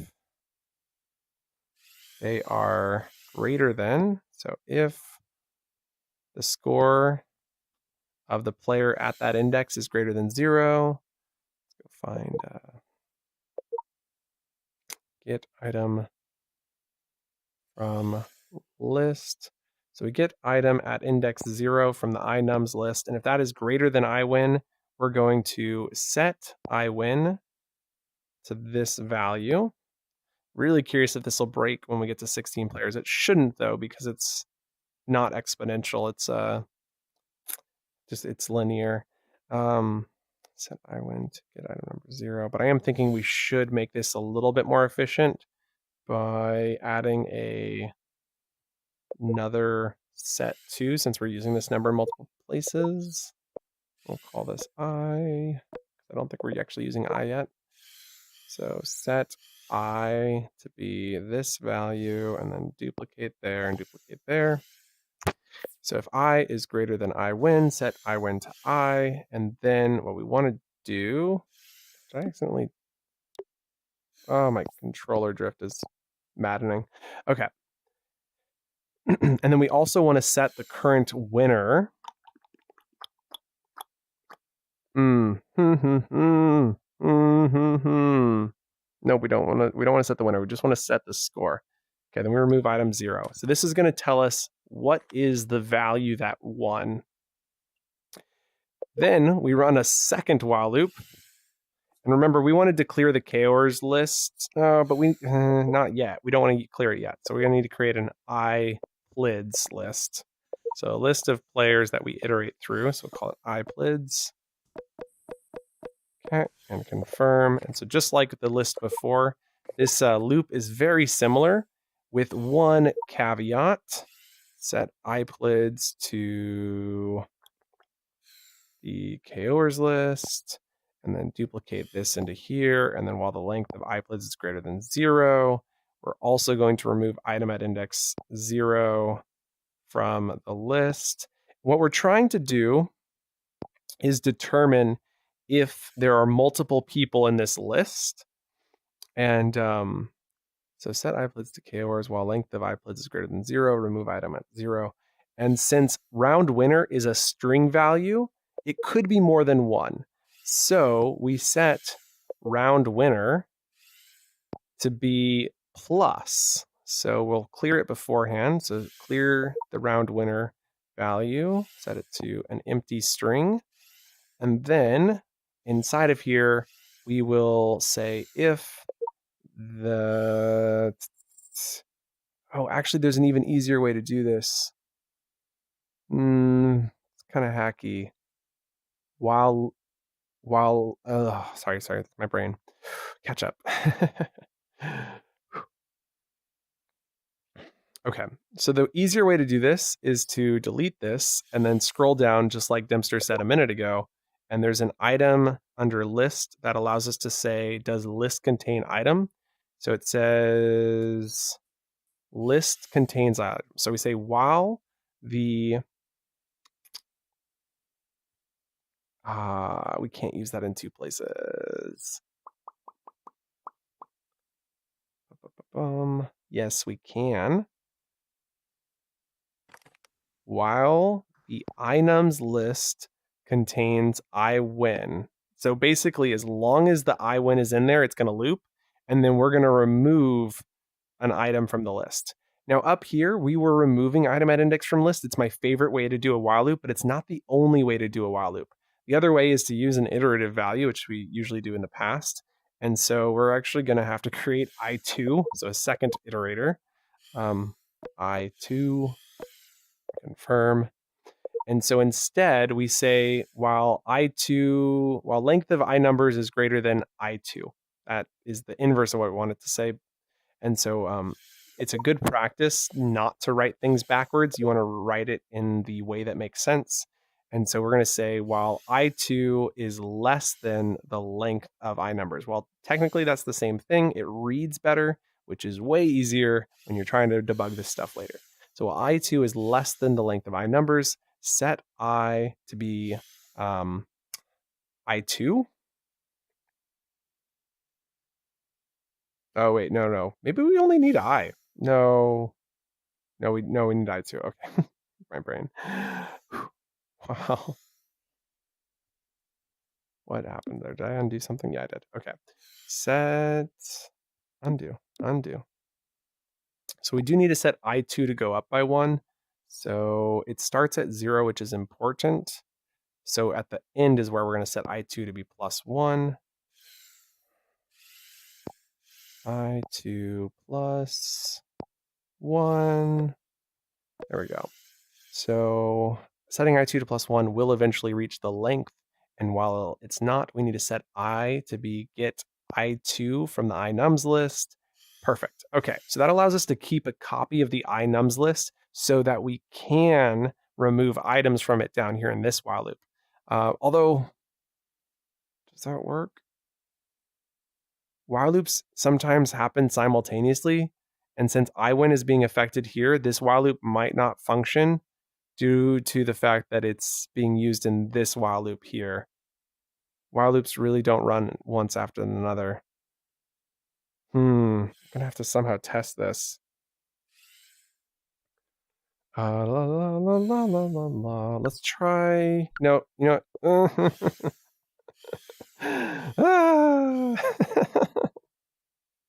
I'm gonna build a really janky code here, and it's not the right way to do it. But it's gonna say if inums contains iWin, set round winner, and remove item, and then we'll do that 3 times. So you can have up to 3. You can have up to a triplet. If you have more than that, I'm sorry, you don't get credits. You were late to the game because it literally does have people in order, so it should be fine.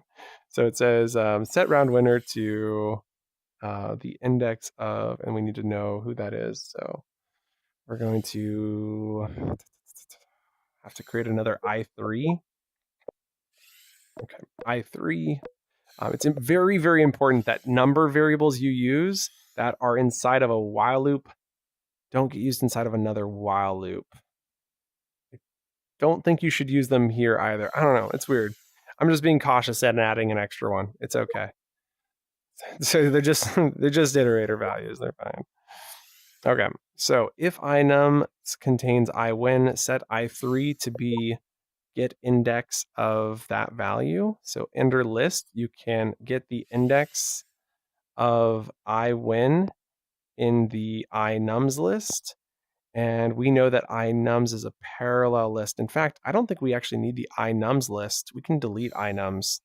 Since we're not deleting values out of it, we can just use the original current KO'd list, which is just going to be one more easier thing to do.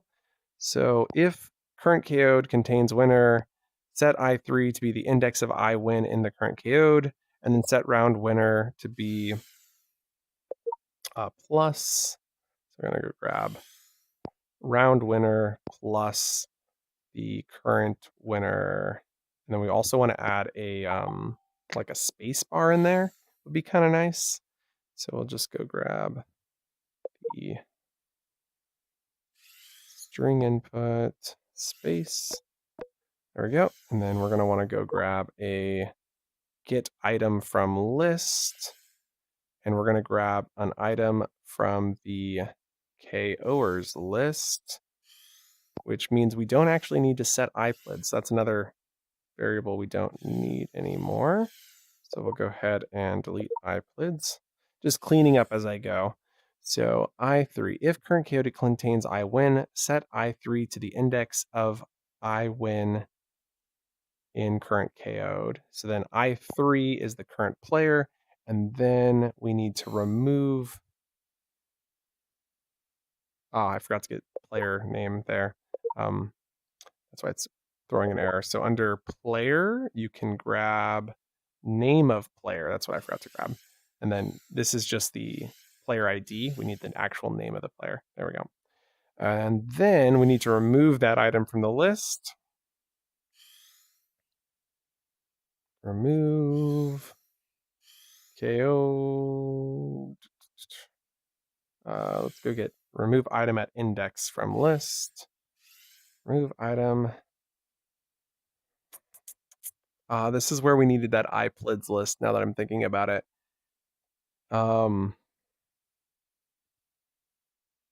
No, this is okay though. So then, no, we can do this. We can do this. So then rather than removing an item at an index,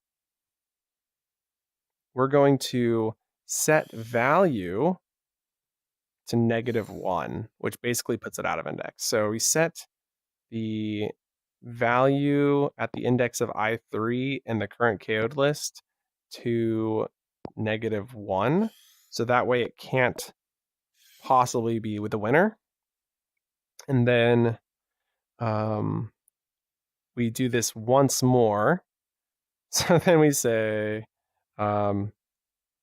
if the current KO'd contains I win, then we'll say I3 and then we add to it. So this is kind of like a while loop, but way jankier.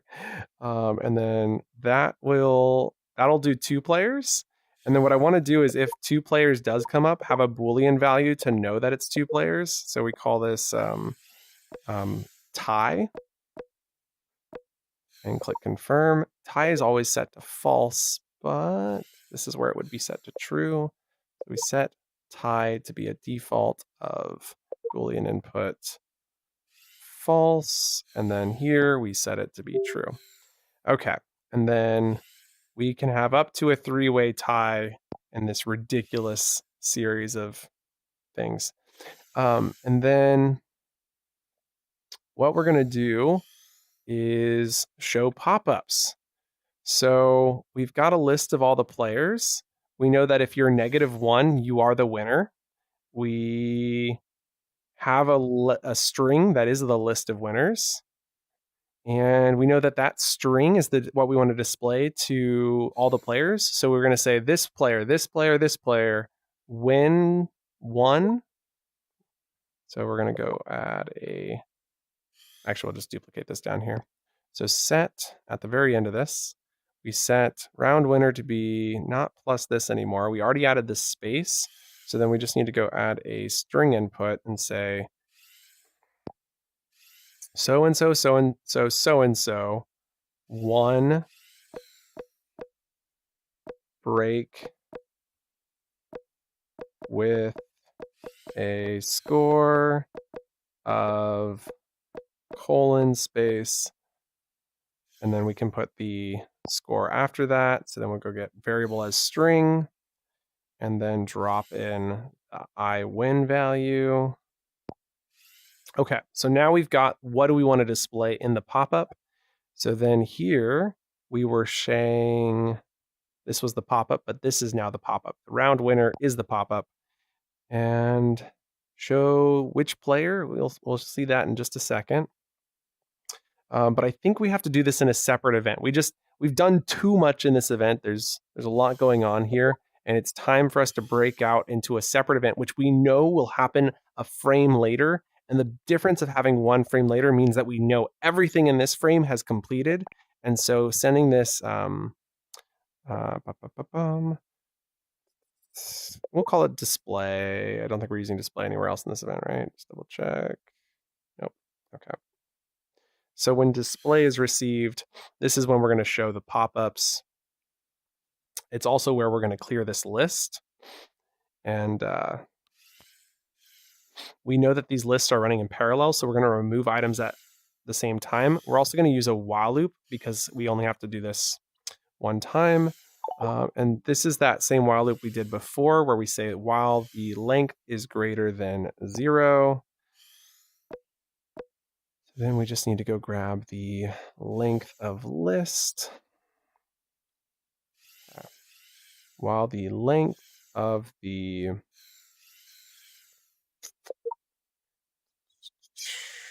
KOers list is greater than 0, and then we'll remove items one at a time. Remove item at index 0 from both lists. So this goes to the first player, then the second player, and the third player. And let's go to the current KO'd list, and we'll remove that as well. And round winner is the typical thing we want to show, but I wanted to add in here with a Boolean that we made for the tie.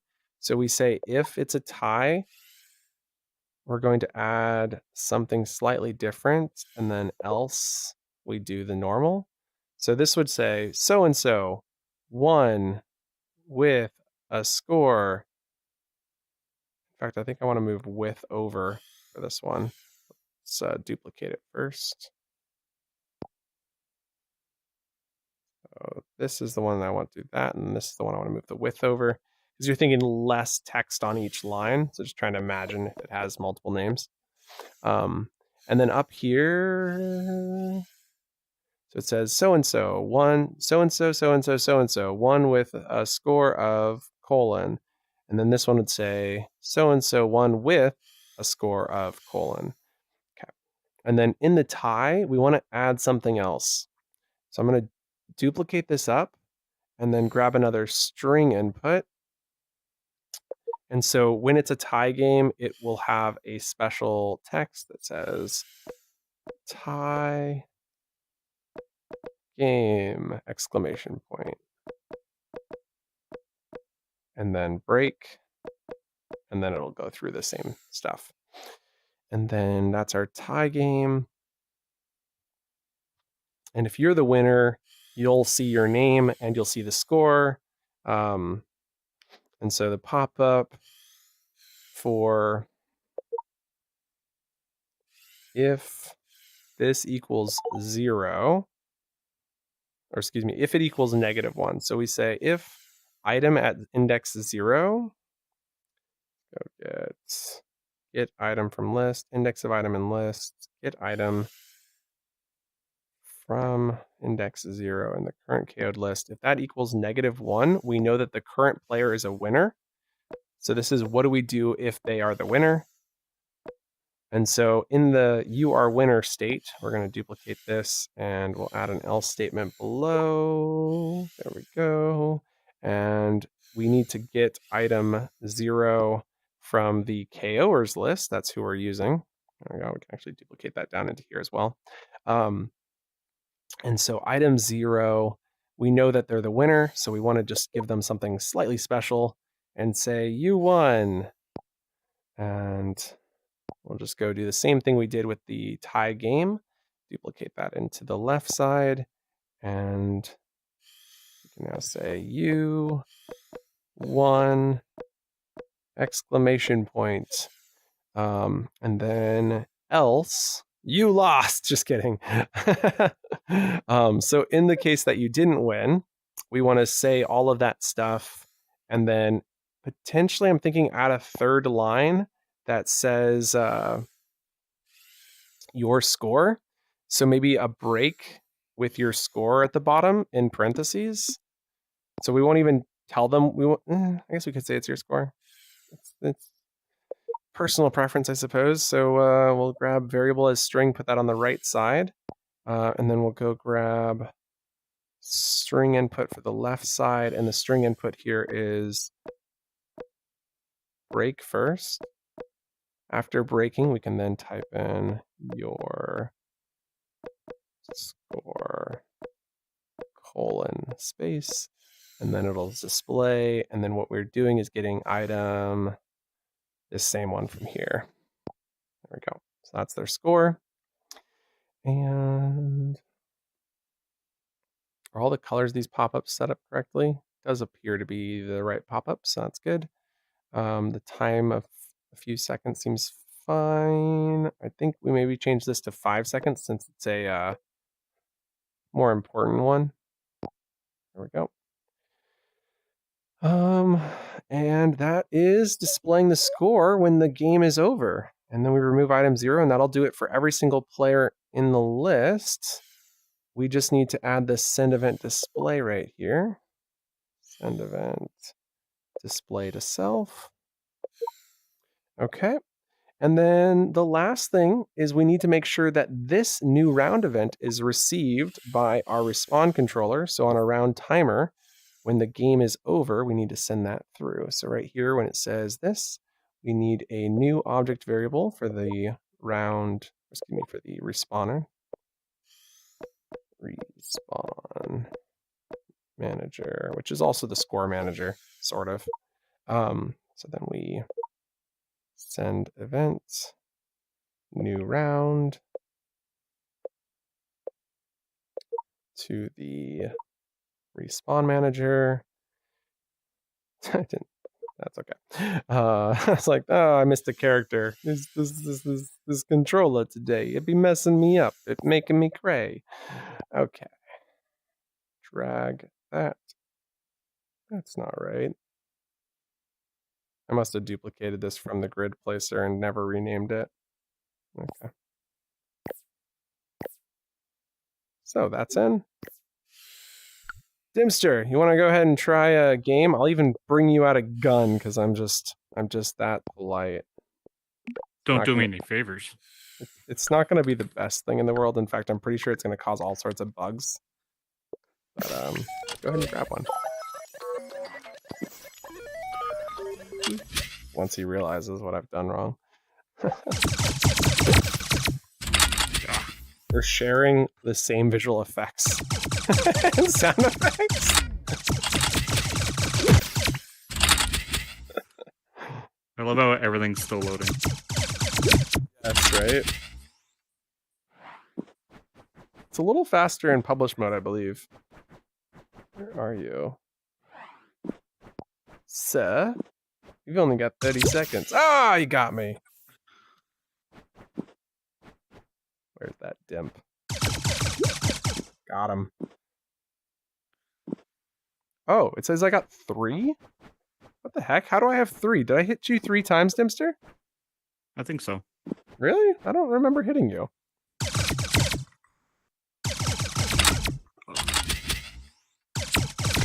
Oh, sneaky.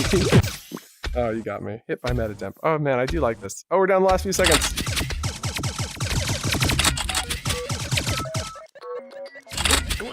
Delay. Meta dimp won with a score of 4. Your score 3. Nice. Oh, that was a big old debilitating delay when everything despawns. Asset spawning's not perfect. Okay, I'm heading into build mode. If you want to jump off the world or press the top button on your gun to teleport. The top button? The top button, the B button. There you go. Cool. Interesting. Ooh, chunk.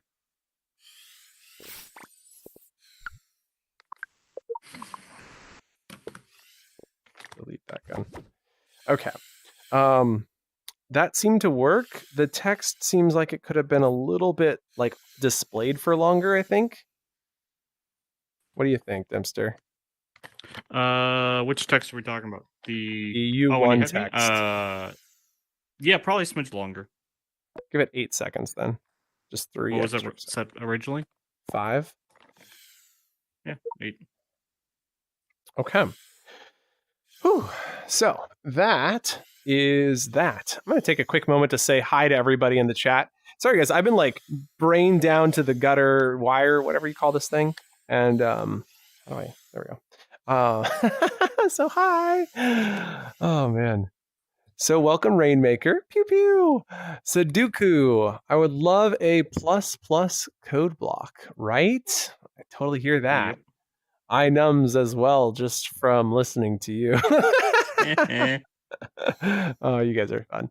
Well, thanks so much. If you guys have just joined us, we're working on a brand new map. It's very exciting. Working with some really awesome talent, and very excited to invite you guys. So the big thing is, yeah, I guess I'll say it right now, because we're definitely doing it. I just haven't figured out what it's going to look like or when it's going to happen. But the plan is we're going to offer or put out a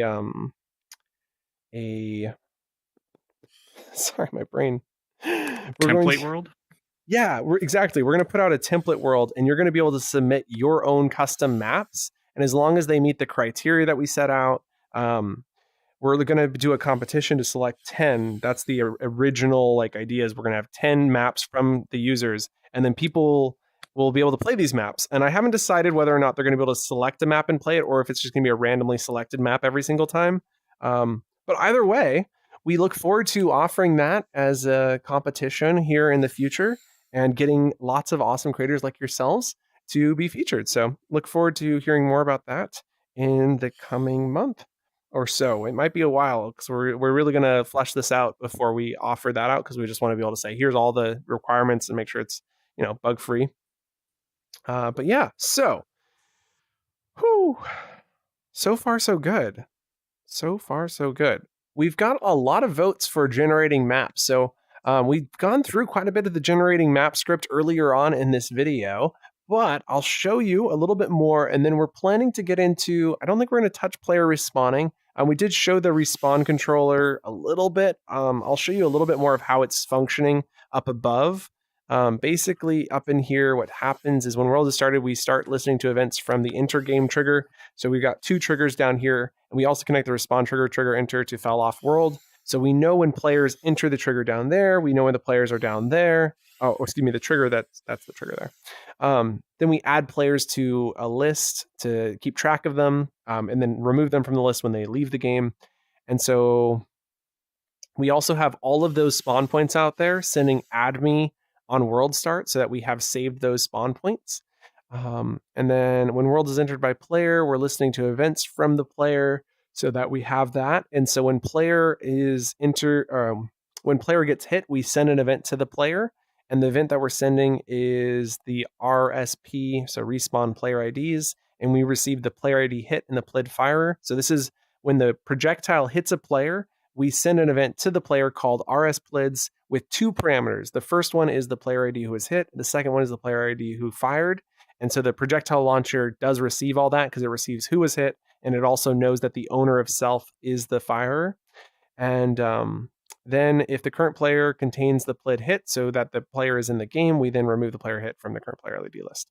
Now there is one additional if statement I wanted to add in here, which is an or. I want to check the position of the player, because we have this bug where people will be standing over here and they'll be firing. And so what I want to check is that the player is within the confines of the map. So right now the map is 32 meters. So we know that 34 meters should be safe, and anything beyond that, you're hacking. So we're going to say if the distance along only one axis, and so the distance to, but we're actually going to use magnitude of, and then we're going to say if that is less than what I just said, which is 34. Although I just remembered that the axis along this diagonal is larger. So we really want to check not a diameter or a distance, but we actually want to check the X and Z values individually. So we'll say if the X is less than 34, and then if the Y, and this is going to be a lot of fun to duplicate. So we need a an and. So we need to know that this is true, and this is true. So the first thing that we're checking is the player in the list? And then the next thing we're checking is the X less than, and is the Y, or excuse me, the Z less than? So is the player on the map? And so then I'm going to quickly create a new variable, which is a vector called current position. Current P position for current player position. Confirm, and just in case we're using that somewhere else by some chance, because I use that terminology a lot. So current player position, and then we're going to grab position of the PLID firer. So we'll go down to player and grab position of torso of the PLID firer.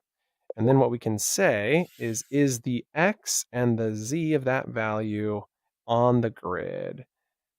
There we go. So X of and the Z of. Now, interesting note here. I was keeping track of the players in a list to make sure that they weren't in the spawn zone getting fired, but now having this set up, we don't really need to track that anymore. So I'm thinking I'm going to go delete this entire list of players, although I guess we're using that list for the... No, we're using a different list for that. We created the KOers list for that. So I don't think there's any reason to keep track of player IDs anymore, because we're not going to be respawning all the players who are in the game. It might be worth keeping just because we might want that in the future. We'll keep it just because, but we don't need it technically anymore because anyway. So if you're following along yourself, you don't need this part on the left. You just need this part on the right. So current position, and then grab the position. Okay, so that should prevent a bug we had. And I'm going to quickly go to my computer where I think I can actually do it from here in VR. I have an Asana page. In fact, I'll let you guys see. I've got a desktop capture mode here so you can see what I'm doing. I thought you could see what I was doing. Weird that that's not working. Desktop capture. Whoa, Chrome capture. That's Stitch. It's weird. It's like my desktop capture isn't working. Display capture. Maybe because I have a new display. Device not connected. There we go. Now you can see my display. Okay, cool. So over here on Asana is where I keep track of stuff. So it was fix PKing on teleport in. Oh, shoot. Undo. Allow. Oh my gosh, I can barely read this. How do I undo that? Just undo.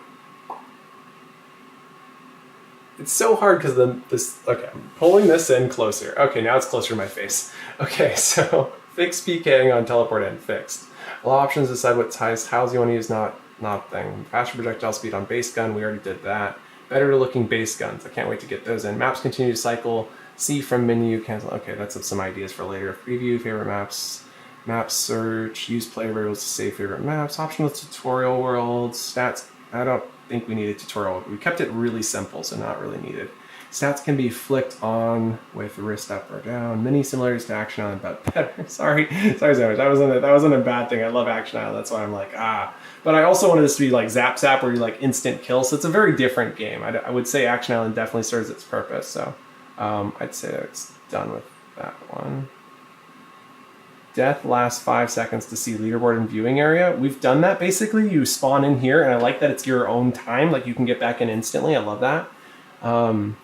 Pistol with unlimited ammo, always available. Got to figure out that. Out of ammo weapons, not available from bag. Laser swords upgrades. Okay. Rariest refined weapons, not billboarding. Holiday.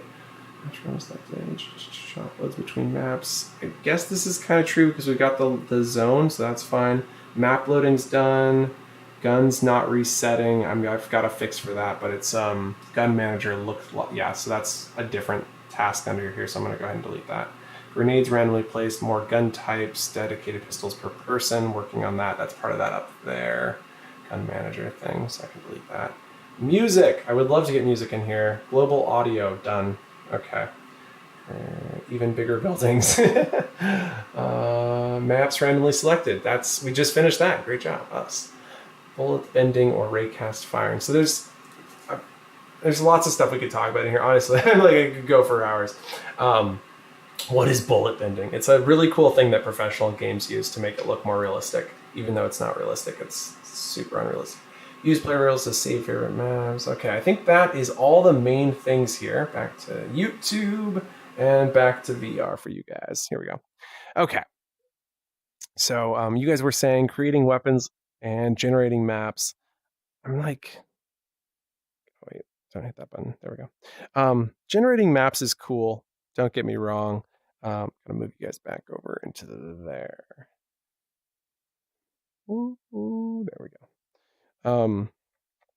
We've kind of covered it though, so I'd encourage you to check out the early as we did a walkthrough of the script. The only thing left for us to do is literally to duplicate this. We just drag a copy up and insert a new map type. But I think I deleted all the old map files. So if I go into Royale, yeah, it looks like I deleted all the old ones. Oh, no, I didn't. Okay, here, I'll show you guys what the random, having two random ones would look like. So this is the second one. And so I just go into my asset library and drag in the second set. Come on. And asset library is being a little finicky here. I think it's, what is it? There it goes. Okay. Room 2 is logged in. Hall 1. Mine are really bad though. Like there's a reason we don't play with these. So don't expect anything amazing. These were gray boxed. And this was the original map. So might be fun to keep in here though, just to kind of tease the future. Information. Wait, that's not right. Okay, and here we go. Ramp.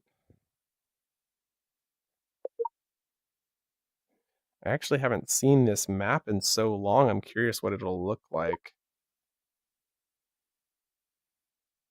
Okay, and then I guess we'll just keep 4 of Takatatos to mix in. Well, 3 because there is another one in here, so you can really experience it. I'm thinking it might be wise. Let's see what does this asset look like. Oh, this is a cool asset. It's a really ugly, cool asset, I should say. Bridge ramp 2 is a really good ramp. So I'm not going to have any Takatatos assets in here because I just wanted to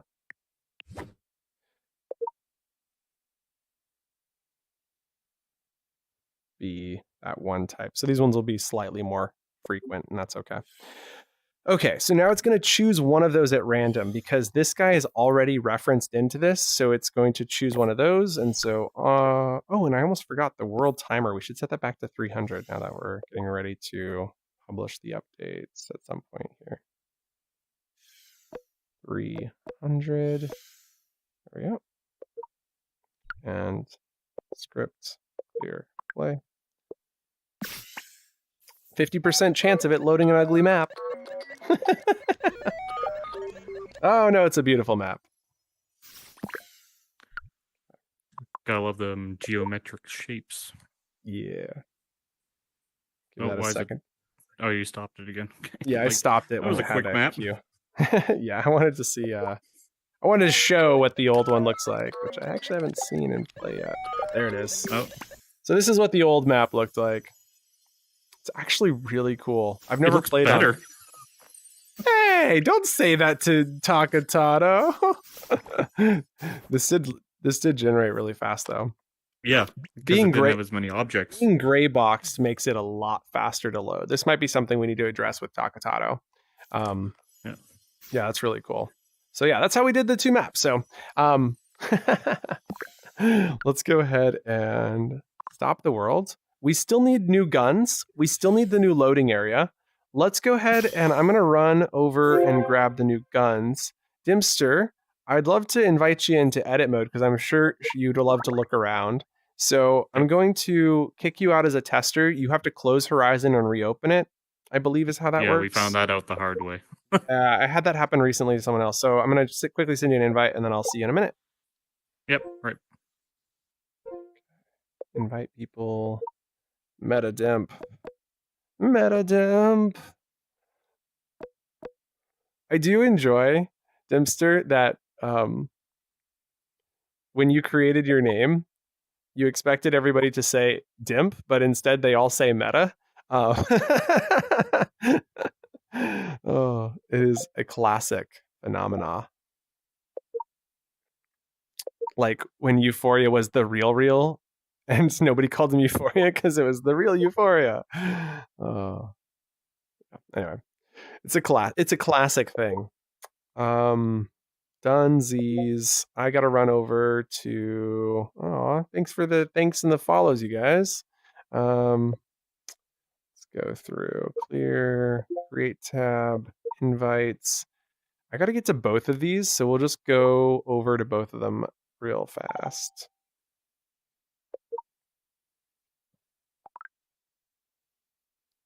I'm not getting editor access on this. Accept.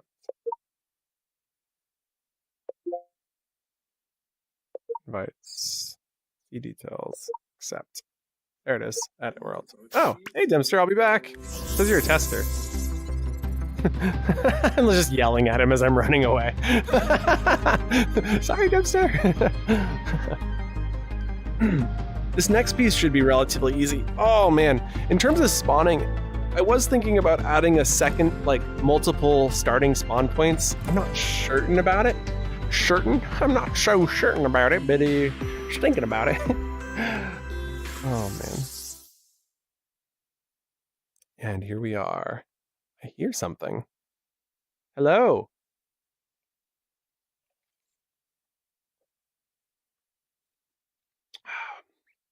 I thought I heard something. I guess I was in my mind. Ah, look at this. This is the lobby. Oh. Takatato does it again. Look at this thing. Holy moly. Wow. This is so cool. I cannot wait to see this. Oh, look at that. And he's got like the spawn-in zone there. Oh, baby. Would you look at that? Oh, I got chills. It's so good. Oh, man, this is amazing. And it's one singular asset because he does it right. Thank you so much. Let's go create an asset. I'm not saying that's the right way to do it. I'm just saying it's so much easier, like saving me so much time. So thank you, Takatato. We're going to call this the spawn zone 1. So here's an interesting idea. I don't intend to do this, but I just wanted to at least bring up the idea, was that we could theoretically have multiple different spawn zones. All we have to do from the functional standpoint is like have this space always be the same space. You know, the teleport zone's always in the teleport zone. You know, the trigger is always in the right spot. And then the walls are always there. And then we could have multiple designs. I love asset spawning when it's done right. It's hard to do right, but it's like, oh, so good. So I did want to run really quickly over to the guns section, accept and edit. So we're going to go grab the new guns from our good friend Flex Tie. Quite excited to check these out. Bum, bum, bum.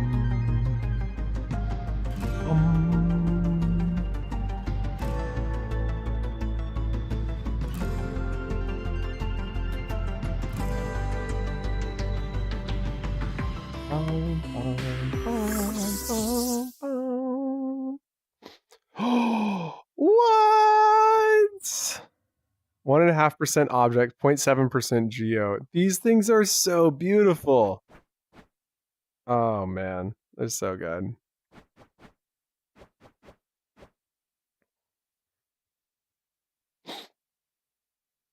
Okay, so this is the out of ammo. This is the loaded. Oh, that is so cool. Oh, these are so sick. Oh my goodness gracious. Okay. These are so great. So excited to try these out.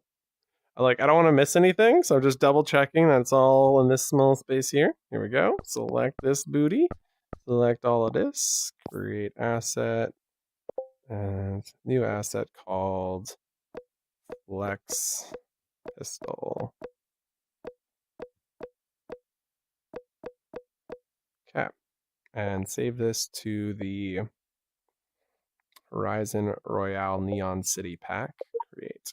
So I'm creating this, the initial pack in my mind is this Horizon Royale Neon City, and so that's what the current name is. All right, Dimp, I'm on my way back. Let's go, Lakeso 5. Edit world. Oh, I can't wait. I can't wait. I'm so stoked. I'm so stoked. Oh. Hey, Dimster. Hope you're enjoying yourself. Dude, those guns are awesome. I know. Makes me automatically want to have like a Tron themed world in here. Wait, like is the gun still here? Dimster. The single one is, yeah. Where is it? It was here. You not see it? I don't see it. Oh, I it's don't down see there it on the game. Did you play? Were you out there playing? Nope. Nope. No, it was here when I came in. Was I out there playing? I got it. I'm hitting stop. Yep. Well, I'm trying to hit stop. It's not hitting for me. Can you hit stop and play a couple times for me until the world stopped?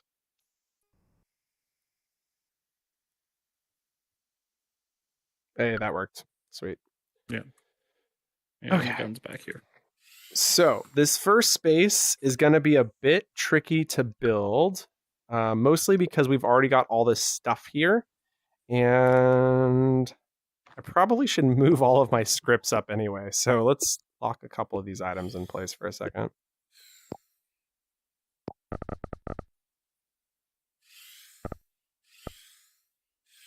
Don't touch the guns yet. We'll move those in a minute. Okay, so this goes up to there. Okay, that's good. Now our guns are going to be its whole other business. So we're going to slide these up and over to the right, because this is going to be quite a bit of work. This stuff is pretty good, but it is time to unlock. Hey, Dimster, can you do me a favor? Have you been to that new Takatato Flex Tie collab? It's like a theater. No. Sorry, I haven't been as much recently, so no, I haven't seen no it worries. They took me on a tour there the other night. It was pretty cool. What I was thinking was I'd like to get a door to that. Would you mind making a door to that world? You might need to go into play mode and search up. I want to say it's under Flex Tie. It could be under Takatato though.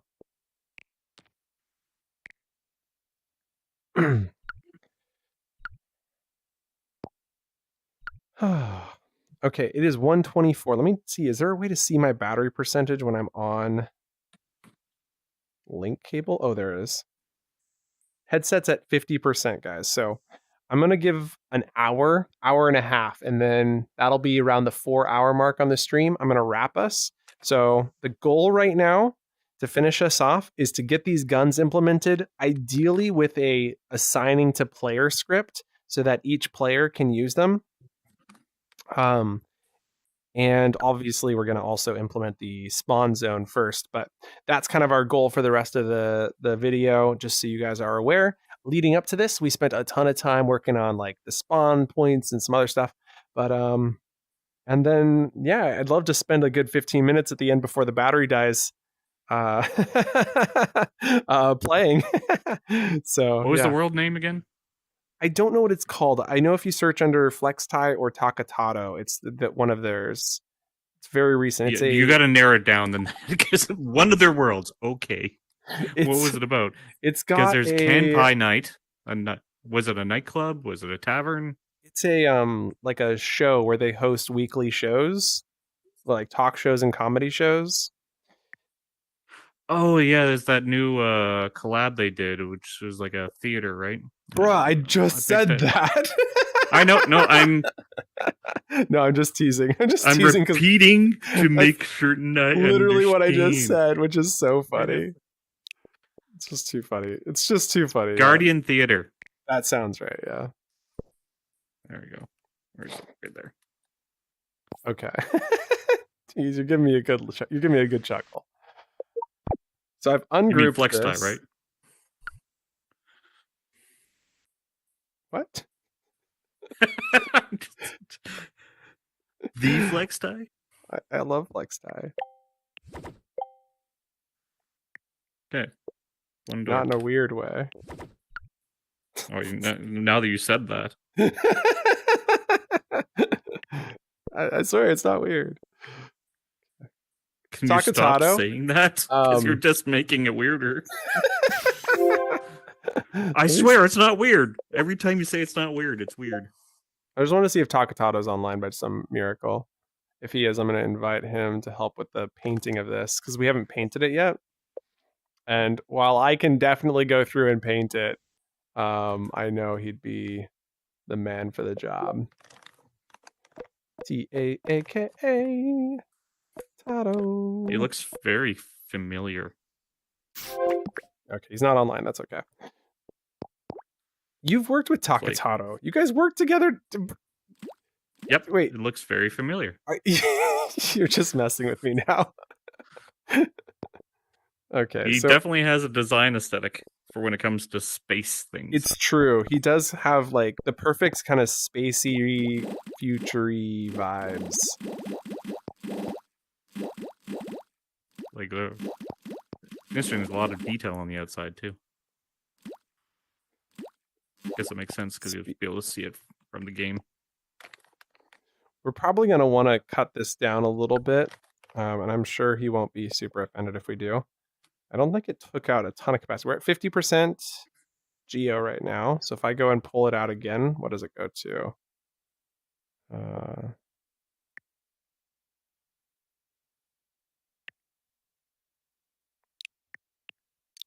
Yeah. What is that at now? Capacity went to 54, so it's 4%. It's not terrible. We could probably remove a few objects off of it though. Like there's some extra frames in here which are not needed. It looks like it was halfway done. From the front's pretty good. Let's the other tone. So we got two tones that we're using. We got this kind of like gray tone that kind of clashes, so we can use this for some accent lines in here. Yeah, you just whether or not you want to have like you can see here hasn't finished it on the other side. Oh, so, interesting. But whether or not you need that or not as well. Let's yeah.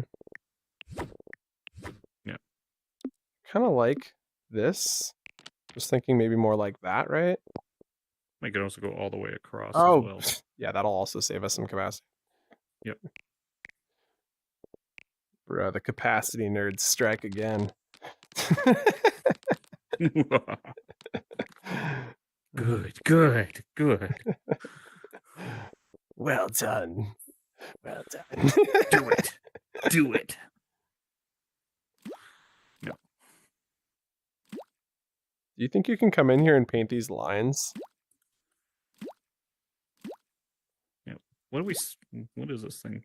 Like that is a text object that make it look a little smoky in here. It's really cool. Of course. That's definitely one of them things he's doing a lot lately. I think it's a great idea. Until you have to paint everything. So what do Until we you have to paint it? It's that color by numbers sort of stuff, you know. Just this is all number one. That's all. So all the same color, blue. Oh no! I just changed those to blue. I just changed those to gray. Oh, okay. So paint the lines. I just did. Sorry. You're not asking. You're just declaring what you're doing at all times. FYI, everyone. Don't trust lakes. Can we make these two lines like a glowing kind of like neon glow? I think would be kind of cool. You're right. Once again, I'm declaring what I'm doing. I'm just gonna stand here in the corner and just. See what you did there.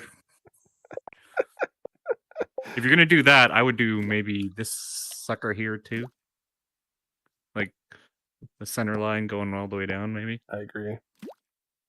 Nice. That does. And then you do the same thing over there. He's got a lot of want to come in and do this? He's got a lot of Z-ripping. Yeah, it's pretty hard to seeing some extra shapes in here. Not sure what this extra one is for. Yeah, I guess these were just like accents on the side, maybe? I was just noticing that too. What is this thing? Hang on, sorry. Takatato goes for details, so we might be deleting like really important, small, minor details, but they also could just be Yeah, look remnants. at that. Where did he get this from? I wonder. Oh, I've seen that before. Yeah. Okay, so we can just delete those because we know what that's from. This is from Tomato Galaxy, by the way, y'all, in case you weren't aware. He didn't do that for all of them, did he? Are we gonna get in trouble for using Tomato Galaxy aesthetics? I don't think it's super. I didn't realize it was Tomato Galaxy at first, and the only thing that gave it away was that piece. All things considering, though, this look is actually his Cosmic Diner as well. Okay, so it's more of just a Takatato kind of copyright aesthetic. Yeah. Yeah, we good then. We good then. Yeah, and he probably put those in there because he likes it. He didn't copy anything. He just simply he had a goal for aesthetics. Yeah, that's what I'm gonna go for.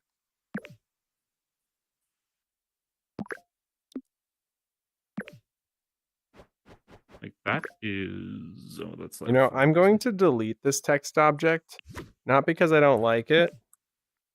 Why don't you move it out of the space for now? Because you can always move it back in afterwards. I'm trying to think. Can you? I think we can delete these little tidbits. Do you see these on the front of there? Yeah, the ones in front. Yeah. I'm not sure That's why not really... those are there. Oh, we they're could do overly. Oh wait, was this for underneath? Oh, okay. I see what he did. Yeah, that's a couple pieces here for. Yeah, I don't think we need those. We could probably keep the top one, maybe, so we can do like a little cap. But do we need the cap there? I don't know if it adds anything to it. Because if anything, I find that these things actually feel really, really tall. Like it feels like I want to go dunk dunk. Like it's like interior speed bumps. Dunk, dunk. I almost want to be able to like walk over it and feel it. It's actually disconcerting that you don't feel it. Yeah, I can bring it back. Yeah, I was thinking the same thing. Let's What? I just deleted it. Let's there could be a real serious. What we need to do. Sorry, my brain is going a little too fast. What we need to do is snap these, Dimster, to the floor level. Yep. So that they're all at the same exact height, and then we'll group them together. And then, oh, you're not going to believe this. I believe this is. There's a gap on this. Is this? You see this? There's a gap on these between the floor. So let's actually raise the floor up because the floor is a little too low. Oh, there's a gap here too, yeah. Okay, fix the gap.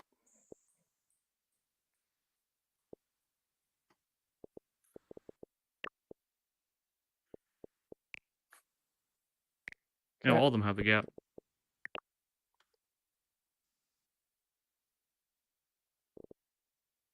Okay. That means these are probably not lined up. We're like bid you police. Give me a second. Found unauthorized use of snapping. Oh, sorry, I just let go of it. That's right. No, you're good. And then just kidding. Just kidding, by the way. Okay. I think this one can actually go all the way into the wall there. Looks nice. Yeah, that's probably better. Otherwise it's floating. Same thing with that. That.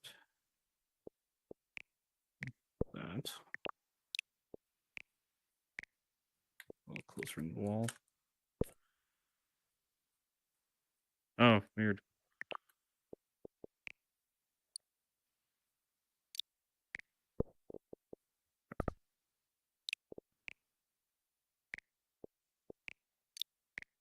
There we go. And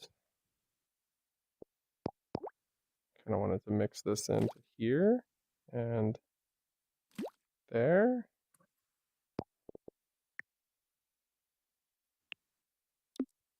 Okay. Seems nice. We should definitely bring in some glow lights in here. Let me go find some. I go across. Nope. Okay.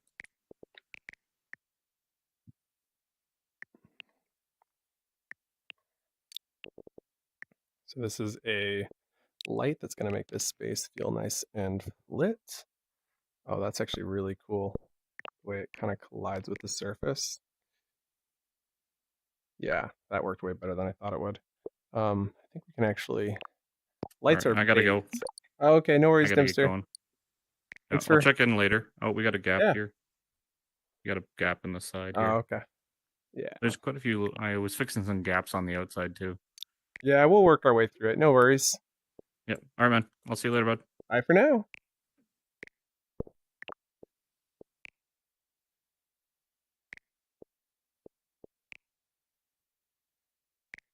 There we go. Yeah, little things here and there. Okay, so I was just trying to get that to look a little more rounded. Lighting is baked in Horizon, and so actually undo. Oh, that's fine. Delete this. Open up the properties panel of this, and then change the scale to be the same. So 0.16. So that way, when I duplicate and rotate it, it has the correct angling. And what baked lighting means is it's not being recalculated over and over again. Okay, so that looks more like a circle, which is really cool.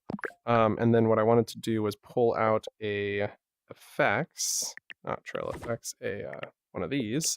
And then we've got the lines effect. So we're going to turn looping on, grab the vertical lines. Now, vertical lines has got this kind of classic look we've all come to know and expect. So I created a script to make it look very different. I don't know if I have it on here. Oh, there it is. It's called lines. Literally called lines. And if I attach the line script, turn off looping, turn off play on start, and attach lines. Where is it? Oh, do I have to let go of this? Hello, line script. Oh, that says mega text. Oh, it's a different line script. My bad. Oh, do I have it? I don't think I have it on this one. Darn, I can really create it really quickly. It's a very simple script. That's okay. So the script is very simple. It says, and I'm going to do this really fast just to show. Those guns are so awesome. Yes. Dimster, I'm now seeing your message again, but yes, they really were. So this is going to be called fewer lines is what I usually call this. And what this does is on world start, it creates an event loop. So it says when event is received, it sends event to self on world start. And then in here, we'll cancel sending my event and then send event with delay. I'm not even going to rename my event, although I should. Maybe I will in a second. And then you just go grab random number with decimals between, say, 0.1 and we'll say 2 seconds. And then what you can do is you can create variables for these values. So you create like a min value and you can adjust it on each one. So this is where you would type the 0.1 and the 3.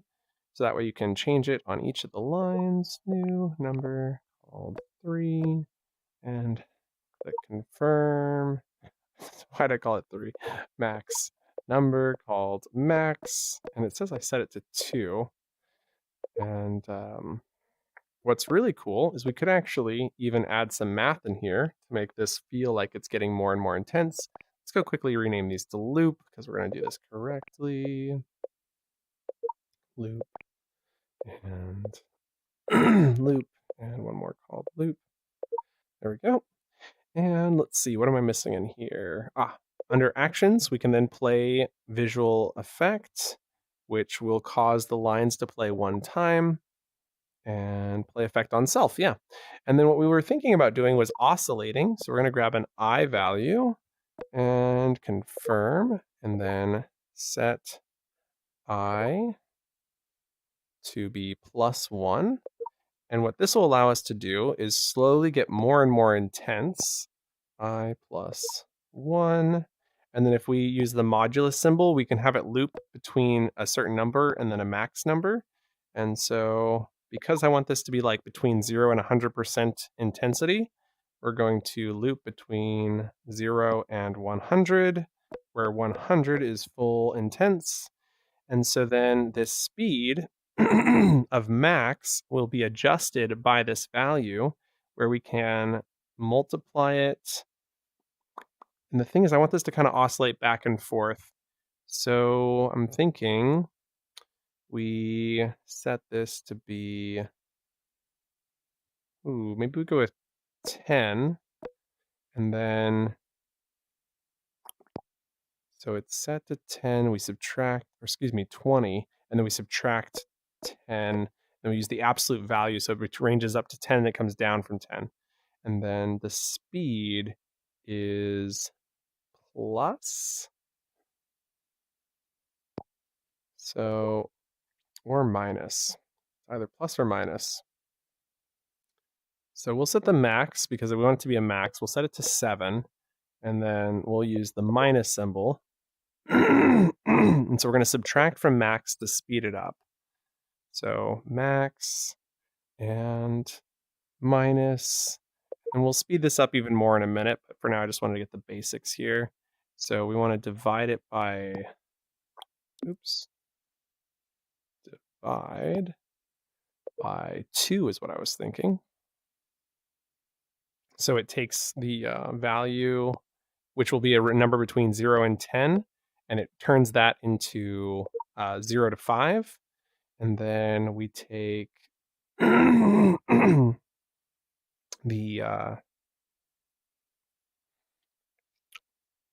what was I wanting to do? I wanted to do, oh, this is supposed to be I plus 1. What happened there? And then we take the absolute value of this I minus 10. So that means it'll range between negative 10 and positive 10. So we do I minus 10. Let's walk through that. So we take the absolute value of I minus 10 to get a value between negative 10 and positive 10. Then we divide that by 2 to get a value that is between 0 and 5. Then we subtract that from max. So that max is between 2 and 7. And this should look interesting. All right, I gotta attach the script. Attach fewer lines. And go put that right there.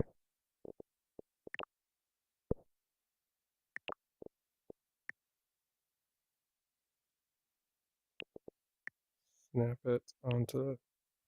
It's weird because for some reason I thought I'd snapped this, but I guess I hadn't. Okay, that's fine. So now we can watch what happens, which should be every few seconds it plays, but it's not fast enough. So we want to take this speed that we've created and calculated and then just divide it by like 5 again, so that it happens 5 times faster. Now, unfortunately, that means it's also going to loop through this faster. But let's go. And I love how I was like, let's do something simple. And I'm like, now let's take it to the next level. That's just kind of my thing. I love taking things up a notch. So then we're going to divide the entire thing by like 10, which would make it 10 times faster. So delete this, scroll over, divide the whole thing by 10. So now it's 10 times faster. And script, clear, and play.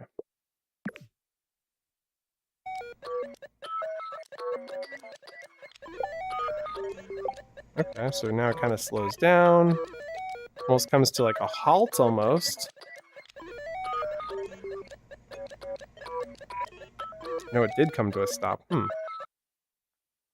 Or the whole world crashed. Yo. Okay. Not exactly ideal. Win a mansion. Win a mansion. What? Who's giving away a mansion? DJ Shard 2.0. I don't know who you are, but congratulations on your event giving awayness. Unfortunately, if I'm honest though, this visualization doesn't make me want to come to your party. In fact, it makes me very... What? I think it's in part because of the cheesy text. It feels like a 90s or early 2000s ad on the internet. I'm like, cringe. Okay, I'm waiting for this to give it just like a minute, and then we're gonna head back. Bum, bum, bum, bum, bum.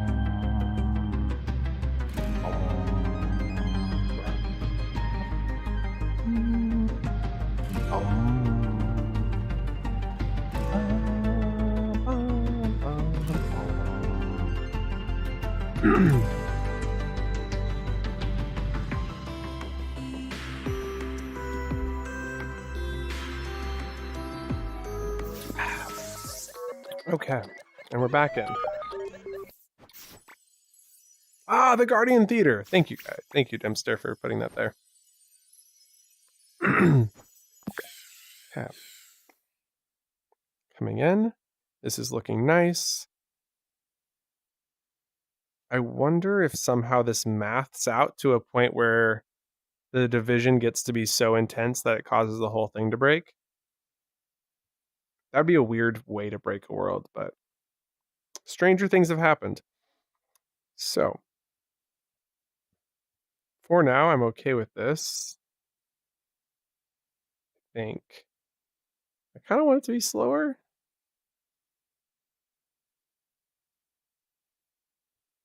Yeah, I think I want this to be slower. It kind of feels maybe too classic.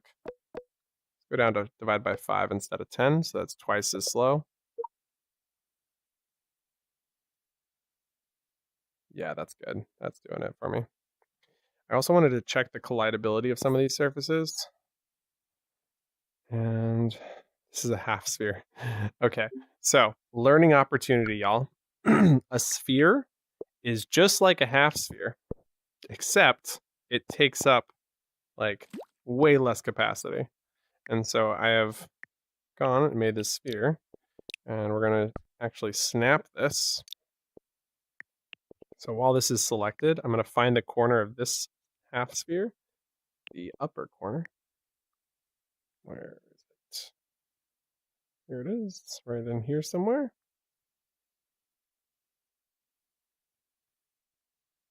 Okay. Finding the corner. Should be popping up any second now. Weird that it's not. Okay, we'll let go of that for a second while I find this. Oh, weird. Oh, because it's so low. Got it. Okay, so it's actually out here. There it is. And then we're going to stretch this out to the whole thing.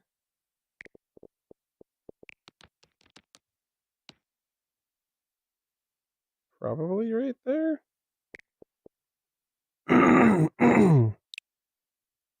And what we want to do is lift it up. Okay, so we didn't get the right end point over here. There we go. And it looks like we got that though. So now we can slide that down until it's basically the same. Slide it up. There we go. Perfect. Now what we want to do is grab the one that's half. So select. That should have selected both. Then down here, you can deselect the bottom one. And then maybe grow this one so it's easier to grab. Let go. There's the half sphere gone. And so it's exactly the same, but it is more efficient. The collidability of this is seriously a problem though. So collidable has to be turned off. This does unfortunately make it harder to get into this space over here, which is going to be the spawning zone. So turning collidability off on this. So theoretically what's going to happen is you're going to walk in and then you're like, you're floating in. So this seems to make sense to me. And liking the way it's looking. So now we're going to come back here where we had previously used. I just got a warning that my headset power is low. This is a scary note. Okay. Remember that hand was from from bubble wrap. Select that, put it in here, and slide this up. So when you want to go in, you'll teleport out. I'm going to push it in just a hair so you have to really walk into it. And then I'm actually going to bring this down. So maybe if somebody jumps in, like takes a little bit until they actually hit the ground to like teleport. Well, no, jump up. Yeah, that's fine. Okay, jumping up works. Okay, so that is our teleporting in. Now out here, we also had this whole space was only visible if you were in it. Otherwise, it was invisible. And so that's what this is for. So I'm going to leave that over there for now. We don't need this. We were using this for color earlier. Definitely going to need some work done on the potential for Z-ripping and all of that. But I think that's something we'll have Takatato come in here for. Oh, the game's ending.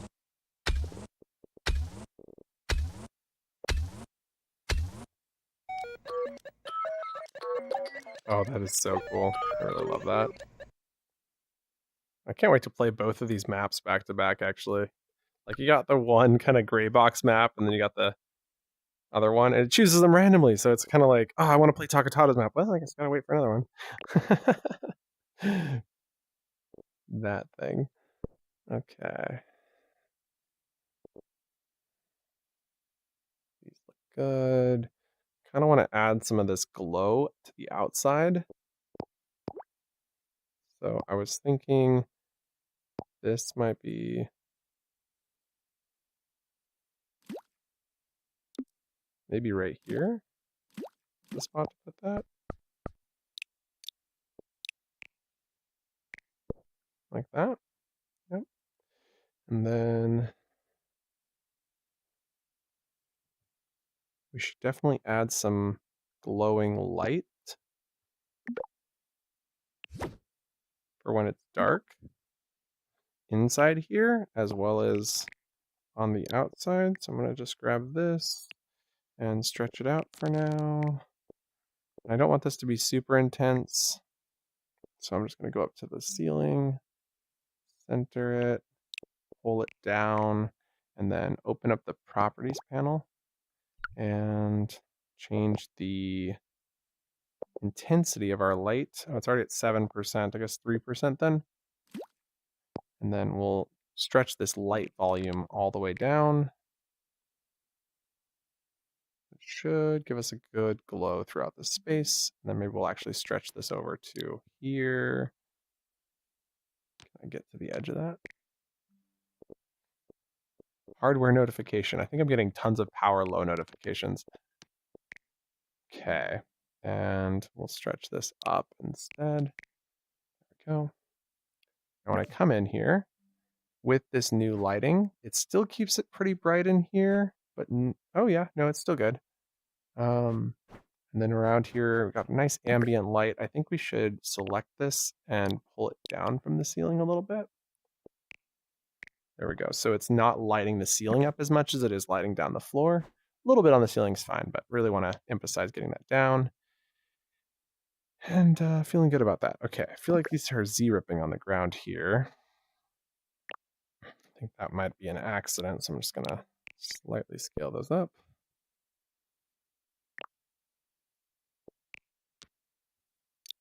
And then I think what we were trying to do with this was to bring all of these down just a little bit so you can kind of feel them, like he was suggesting, like Dimster was suggesting, speed bumps almost.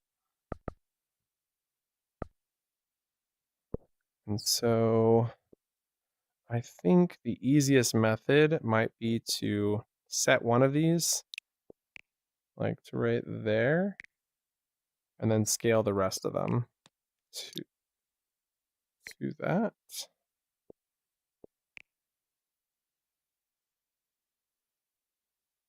Come on, there it is.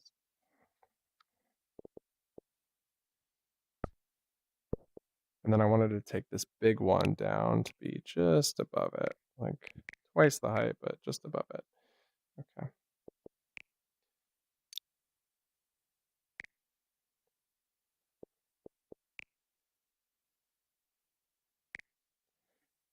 Oh.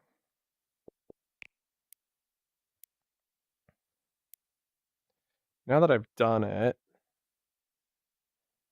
I am thinking these should actually be at the same height as this one. Okay. I believe that side's done, so just this one left.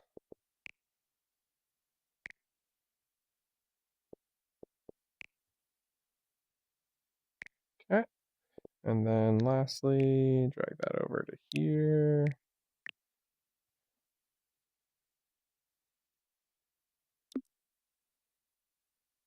Okay. What else? I feel like there's probably some hiding things that we should be changing, like whatever this is. Probably lots of little things we should be doing. I am also recognizing that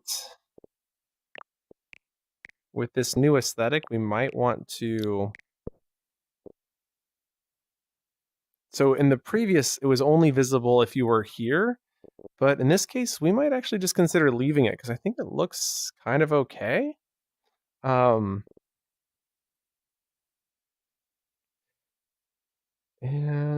just debating if we want to put anything on the bottom of it to kind of like explain how it's floating. You know, this one is explained via this little white thing here. So maybe we'll do the same for this guy.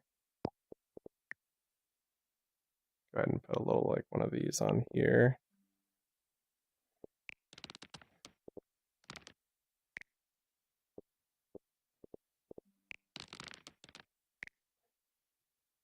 And then I'm actually thinking we take this and make it incredibly light on the aesthetic because it's so bright. And it's wasn't really intended to be covering an entire surface that you are visually seeing on a regular basis. We just set it on this and duplicate a copy over to here and do the same thing on this side. There we go. That's kind of nice. That is kind of nice.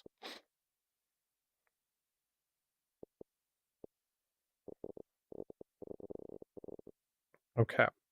So then we do need to move our spawn point. We don't need this anymore. And delete that. But that is being used on the grid over here to show the grid. So we're going to leave this over here because it's being used to, excuse me, hide and show the grid. I'm going to select that. Interestingly, nobody voted for leaderboards. A lot of votes for generating. Oh, creating weapons has come back. We still have to go work on that. So yeah, we should do that. Let's go put this up against the wall here. Set that there. Slide it over. Select this one. Snap it to the center. Slide it over. I want these to be eyeballed right to the center of that. Same with here.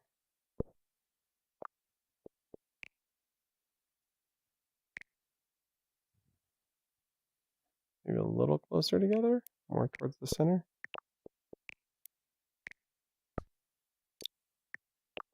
Okay. And up against the wall. There we go. So those have a place now. Got Horizon Royale. We should put this on the back wall here, because this is the game you are playing.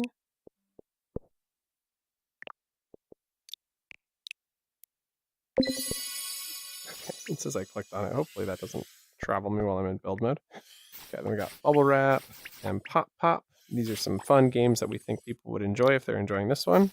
So I want to put that on this wall and slide that over here and up against the back. And then we want to show off some worlds that we think they will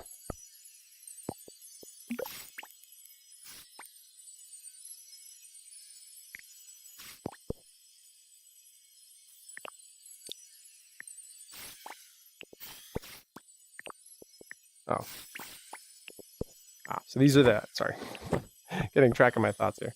These are the worlds by the creators that helped. That's what we got here. So creators who helped build this world, aka Vidu and FlexTie and Sakatato. That's good. And then the last one here is World Tours, which we always want to shout out. So if we're on a world tour here, we can easily get back. And I'll go ahead and put this over in this corner. like that. Or maybe right here, actually. There we go. That is fantastic. Now we just have the spawn point, which is where people spawn in after the game is over, and we want them to be able to run right back into the game. So right there we go. And that means none of this is needed anymore. So we can delete all of those. And that. Okay. Is that real? That's not real. And breathe. Okay, so I think we've updated the aesthetic. Wow, that took way longer than I expected. Sometimes that can be the case. So we still have some work to do to wrap this up and finish it, but we can see our capacity, which was at 50% before, is down to 49%. So we found 1% of savings here and there. And the most important thing we need to do before we go and try this out is implement one of Flex Tie's guns. The coloring is going to be hard to do. I see where he's going. I just got to figure out if that's even possible. I'll show you what I mean right here. So there's that. And if we go, oh, there's one other thing I want to do, which was grab a copy of this and bring that out to the front. So we get some nice light on this as well. Up there. So like this piece is animated, and the animated piece wouldn't get colored. So I have to figure out where is the coloring happening on the pistol, and then try to figure out if we can make that happen. So let me grab this Arena Clash pistol.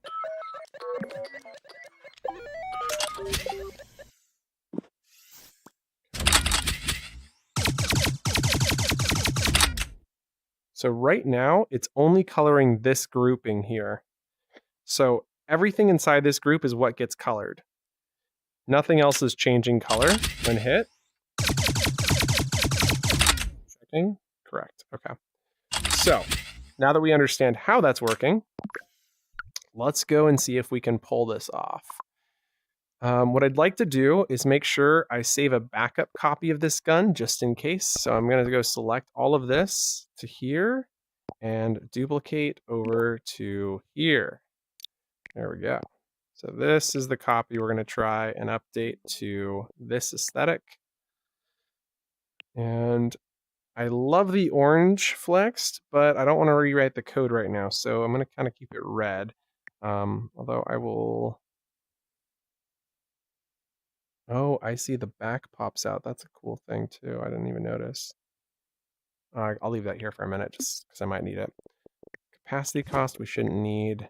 The blue and orange colors might be nice to save on too, because I think I'm going to have to get that value somewhere.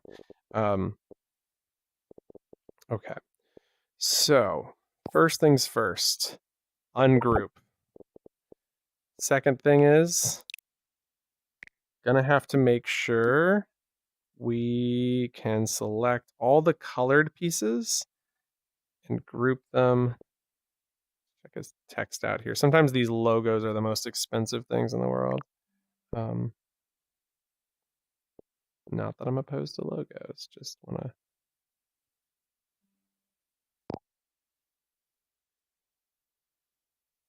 I don't think I can select this. I have to thick this up and then slide it out. Okay. Nope, he's got it all in a singular text object. Nice. Fantastic.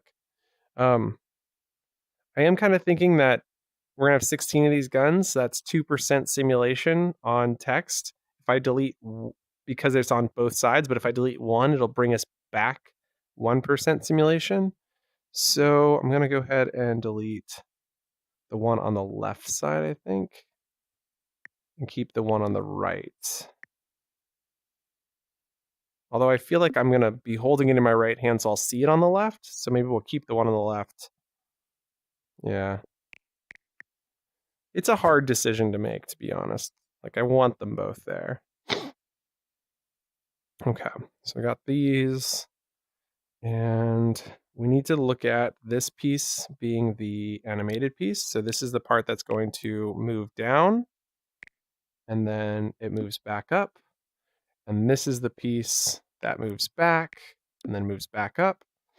And I'm 99% sure that's a recorded animation. So if I duplicate this over here and break it apart the same way we broke apart this one, what we see when we ungroup it is that this piece right here is a animation that you can just play and pause. So when it's stopped, it looks like that. When it's played, it comes in. So that's how they've done that one. And this bottom one should be the same thing. Play, stop. So the motion is it goes down and it kind of like does a bouncing effect when it comes down. So we're gonna need to record these animations first. So let's go into this, open it up, and animated, hit record, snapping off, stop. And they might have done like a recorded. It's not bad. It should be a lot faster though. So let's try speed of 4 and then maybe try recording it again. Stop and play. Maybe try speed of 2. Stop and play. That wasn't bad. Let's record it one more time though. I think it's too much recoil on that, so I need to not go back so much. Stop. And let's hit the play button. Yeah, it's perfect. Maybe go up to 3. Nice. Okay, that is our animation. Next up, we should also make sure to turn collidability off on all these, otherwise it's going to be very, very expensive on our capacity, or on our frame rate, excuse me. So now this one was interesting because it appears to start out and then they push it in. So we have to actually start it here and then go check how far out did he have it. He didn't have it out that far, but I think having it go out further is going to be more interesting to look at. Animated, hit record, snapping's off, and stop. Let's go change the speed up to 3, give that a play.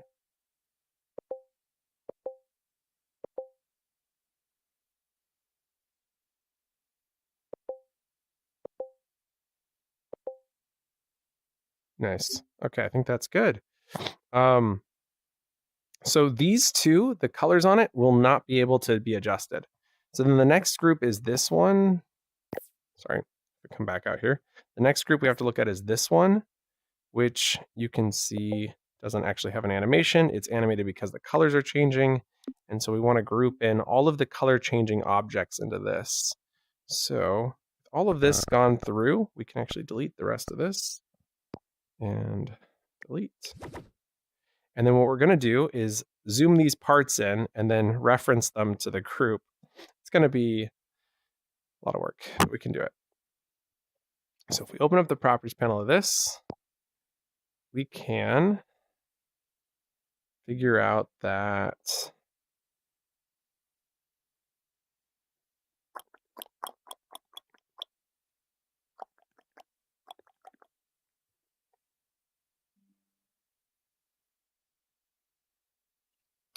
ammo indicator. It's so hard to see what's what. Let's go in and, excuse me, let's zoom into the group and then slide this over since we're not going to need it. There we go. And slide this up since we're not going to need that.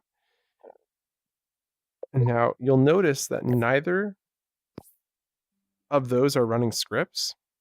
It's weird. It doesn't appear to be linked in. It must be linked into a different script. So let's open the properties panel. It doesn't run a script, but I bet it's linked into this guy here.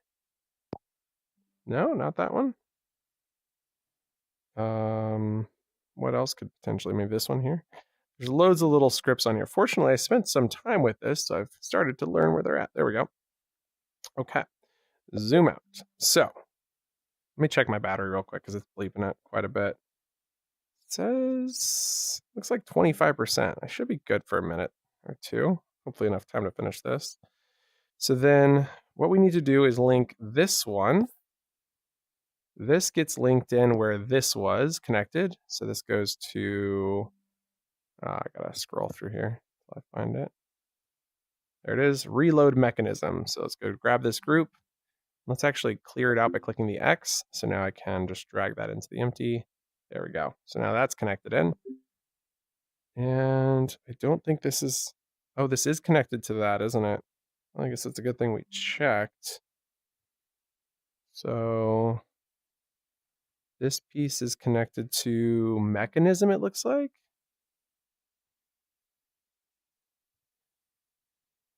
Oh, and there's the text object we're also going to need to affect. So we'll have to work on that as well. So let's go first start with the mechanism, which is this piece here. So we're going to go close out of mechanism, drag that into the empty slot. Let's go do that on this one as well. So this one has that going into respawn reference. No, that's not it. Where did it go? Trying to figure out which one of these wires it is. Oh, there it is. Okay, mechanism. So let's go ahead and delete mechanism, drag this reference into there. Okay. And when we open the properties panel for that, does it give us a list of all the things that it's connected to if I open this up? This one doesn't appear to be connected to anything. I don't think it does. Let's go that way. No, it doesn't appear to go that way. Okay. But we do have this text object. Zoom in, open the properties of this text. Do need to go make sure that this is all set up correctly. We'll notice that it is set to auto fit so that it doesn't go outside of the bounds. So we'll want to do the same thing. So we're going to open up the properties of this, zoom in, open the text object. So Flex, if you happen to be watching right now, I highly encourage making your text object slightly thicker because this is really hard to select as a scripter. And so just a little feedback there when you're working on these. I really, really hate when the text is made infinitely flat and you just can't select it. It just drives me bonkers. Okay, so I got this here. It is set to auto fit, so it does match the way we expected that to work. So then we got to go find out where this text is linked into, which we noticed it was in here. There it is, text display. Clear that out and drag that into here. Perfect. Okay. So I think we have connected those two into the script. Let's go see what else we need to do. We'll find out basically once it stops working what we did wrong. But here we have this, which will also make non-collidable while we're at it. We need to connect these into this. So this is kind of that group we're expecting to be. So select, zoom in, deselect, zoom out, select, zoom in, deselect, zoom out. Okay, so that's got two of those in there. It looks like there's one more we can select right here. Maybe the text could go in there as well.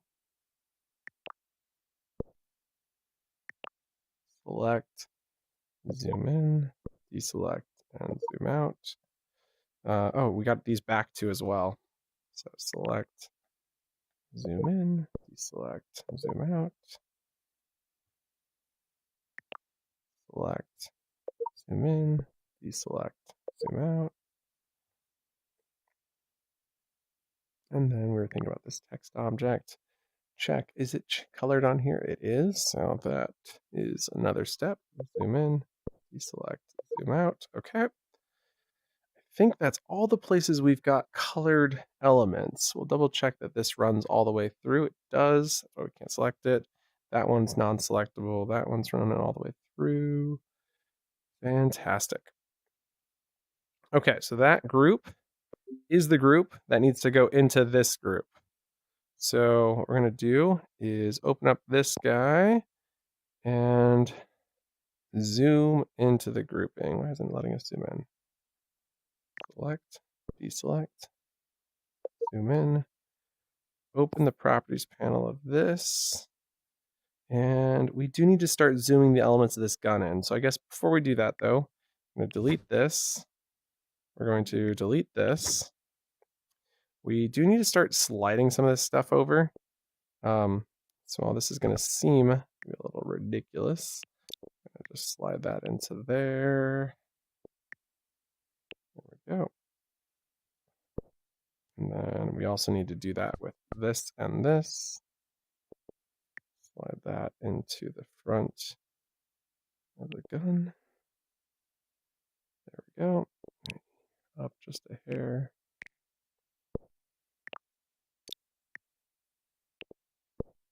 There we go. This sound effect, I assume, we'll also need there. And then this is the reload spot. You can slap to reload it. Okay. And got the reload sound effect there. Just slap right there. That position is on the outside. That we don't really need. These are all just effects. There's this piece here, which is super duper important. But it doesn't really do anything. Just make sure it's a cube.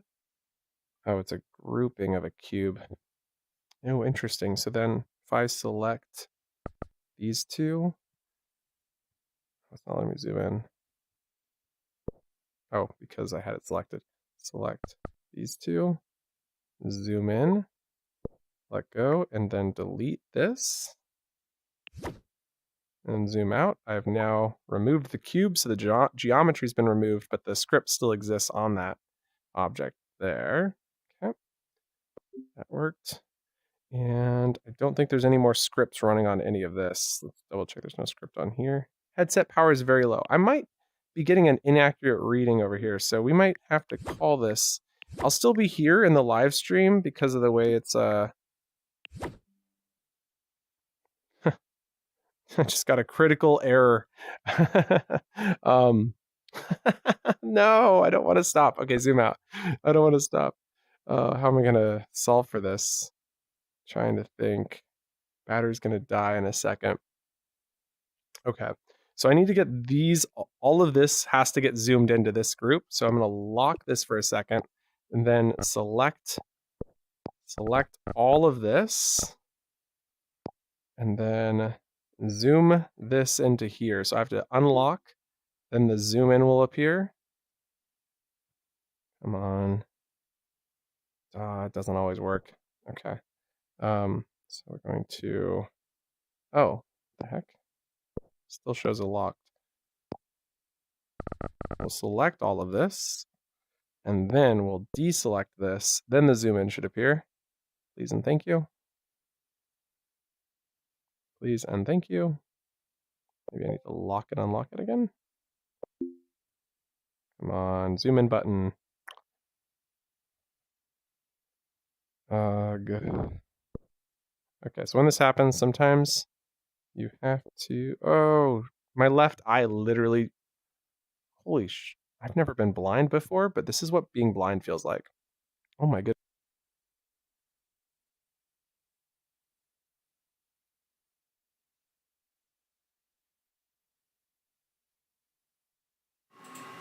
Ah, the real world. I don't think I have, I guess I have audio on. I forgot to put a microphone on the camera, so hopefully the audio's not terrible.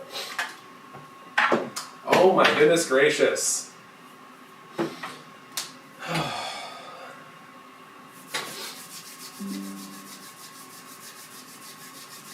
Lock everything till I get the text object.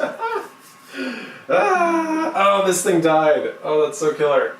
Okay, so what we're gonna do is put this on the charger. I don't want to end yet because I'm so close to having this done. There's my wife's headset, which might be connected to my computer. You know which headset I haven't worn in forever? This bad boy, which I do believe is already hooked up to the computer. So, I might just use that. Hey, maybe the haptics will work, because the haptic thing was a Quest Pro bug, from what I remember. Oh, what the heck? What the heck? I haven't worn this headset in so long. I forgot what this headset feels like. I can see the pixels. You can see the pixels on the Pro, don't get me wrong. Oh my gosh, this feels weird. The weird thing is I can't see the real world, and I love seeing the real world. Okay.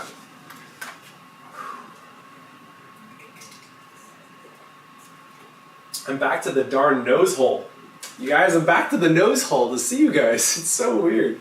I mean, I'm sure you don't want to see up my nose hole, but boy, oh boy, can I see you through my nose hole. Oh, man. I remember the day I put the Quest Pro on, I was like, there's not a noticeable difference. There's a noticeable difference. I don't think you should buy it. Quest 3 will be out before you know it. But holy moly. I am spoiled and I didn't realize it. Okay, come on, let's create a boundary.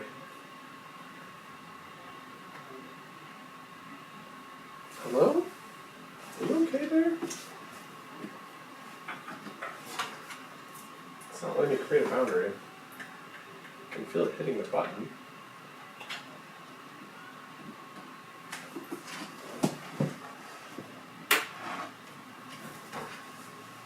So weird. Why is it not letting me create a boundary?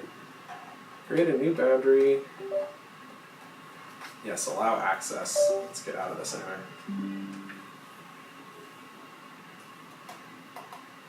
I have no idea why it's not letting me create a boundary. I'll try powering it off again. And the power button's on the wrong side. All the things. It's just so different. Oh, but I can rest it on my head again. Oh, I've missed this. That's nice. Fuzzy old Quest 2. I wore a Quest 1 not too long before I got the Quest Pro, just to kind of reminisce on what it was like. And it's a shocking in contrast. Like, you forget. You totally forget.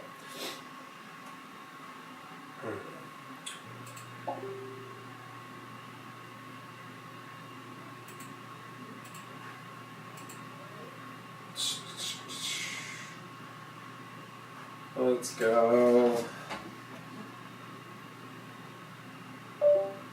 Powering on.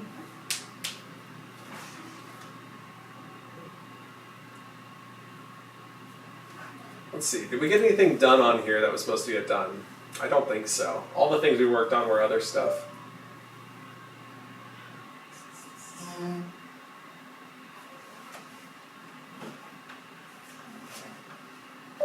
Does it say better looking gun somewhere?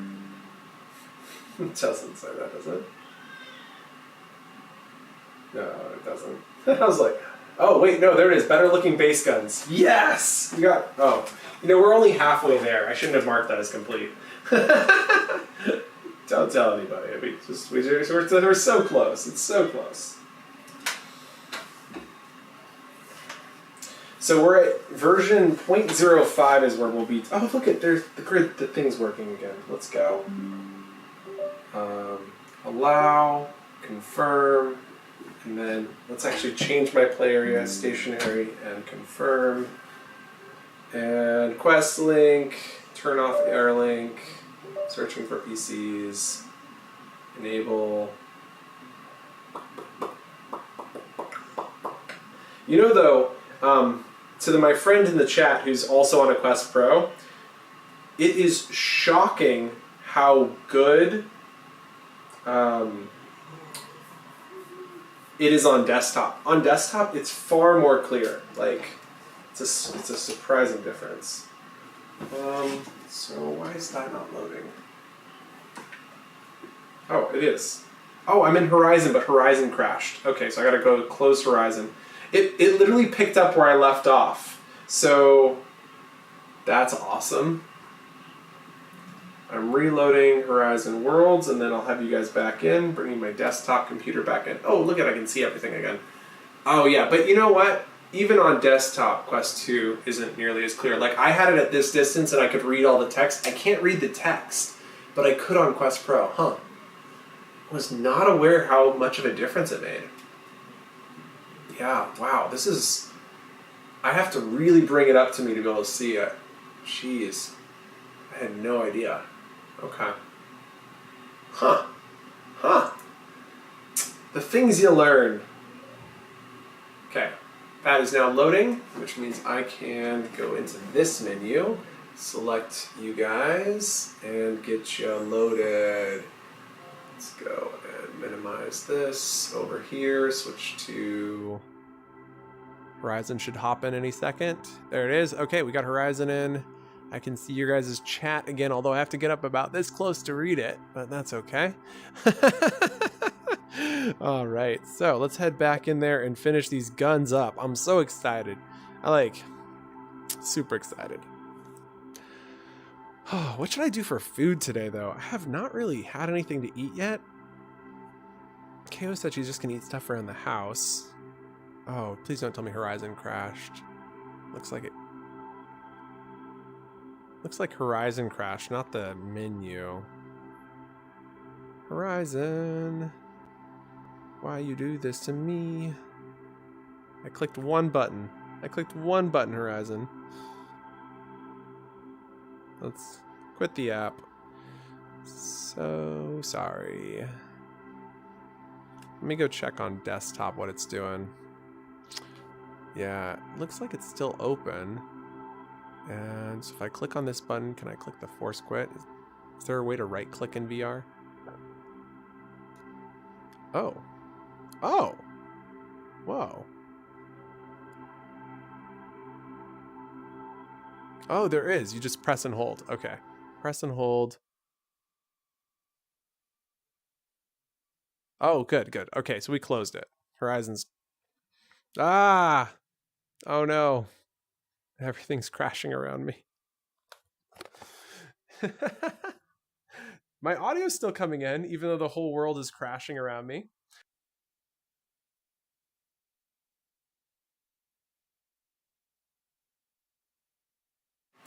You're back over here. Let's see. I might give this one more try before going to a different option. There's some other ways we can get the visual over. Quest link. Is there a way to quit app? Okay.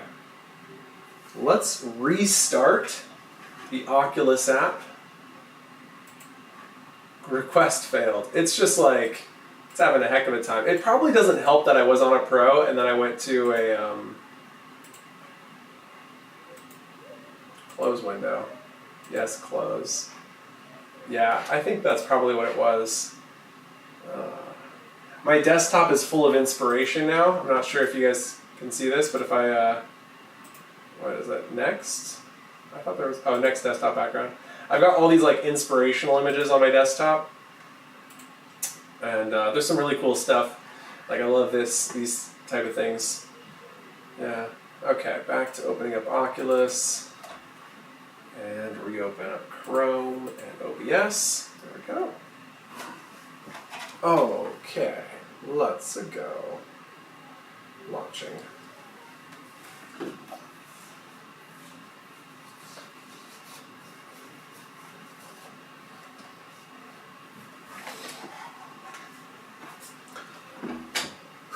Okay, back to the thought. What do I want to eat for food today? I think I've got a $3 off coupon at a pizzeria that I won't say the name of because they send me so much ad mail. It drives me nuts, but $3 off is $3 off. But then there's that other pizzeria that definitely costs like 2 to 3 times more. Also has deals, but not as good. And their pizza's so good. Oh my gosh, I gotta go ask Ko if she wants that. Oh, that sounds amazing. There's just, I love the bacon with the ranch dressing. And I really don't need it, but it sounds so amazing. And there's tomatoes on it, I think. It's like, and chicken. I think, pretty sure there's chicken too. I might be a little hungry. Wow, this thing is really crashing. Is it even opening over there? Doesn't look like it. Pancake lenses are nicer than the Fresnel, and the resolution is crisper on the Pro. Yeah, definitely noticeable here. Feed a shark. Devices. Here. Device setup. USB test. General device problem. Are you going to tell me what the general device problem is? No, it's not going to. And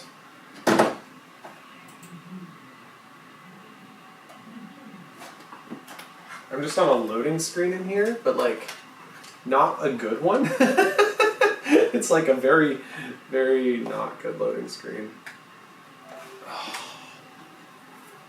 Okay, so where we were at, and where I guess I'm going to wrap up for now and go figure this out later. Maybe go get some food. Is we were at the point where we just needed to zoom the items into the group. This process shouldn't require us to remove any scripts. That's the massive win here. Because we don't have to remove any of the scripts, it's just a matter of zooming the items in, maybe changing the grab anchors. I'm going to finish this tonight, and we're going to be playing some awesome, awesome games. So I hope to see you guys on, probably in an hour or two, and maybe 3 if I get pizza first. And I'll see you there in Horizon. Bye! And thank you so much for joining, guys. It's been an absolute pleasure. Sorry about the little technical difficulties here at the end, but that is the way of the world, unfortunately. I kind of like, if I'm being honest with you, a little worried about it. It seems like everything's got more bugs than they've had in the entire history of my life. I see more bugs today than I ever have before. And I kind of wonder if we're maybe getting 1 too many layers deep, or 2 too many layers deep even. Meaning, when you think of like everything in Horizon is built on Unity, and Unity is built on something else, and that something else is built on something else, and are we getting to a point where those things have intrinsically led to errors that we wouldn't have otherwise intended? I don't know if that's actually the case, but I think a good example of this is if you build something in Horizon, and then next week Horizon launches an update, and whatever they did accidentally breaks your world, but it's like it shouldn't have. That's an example of what I'm thinking of. But I mean, I see this on like even my iPhone, which I consider one of the most stable platforms. You know, as someone who's been Apple diehard since I was young, and I've lived with both Windows and Apple my entire life. But you know, Windows has always had bugs. Oh my gosh! But Apple was always stable. But now I see bugs happening on Apple every day, and it makes me a little concerned. I see it on Facebook.com and Instagram. I'm just like, why are there so many bugs in our world? Why can't we have more stability across all of our apps? Random thoughts with Lake05 at the end of a video. Anywho, I will see you guys on Horizon later today, I hope. Bye for now.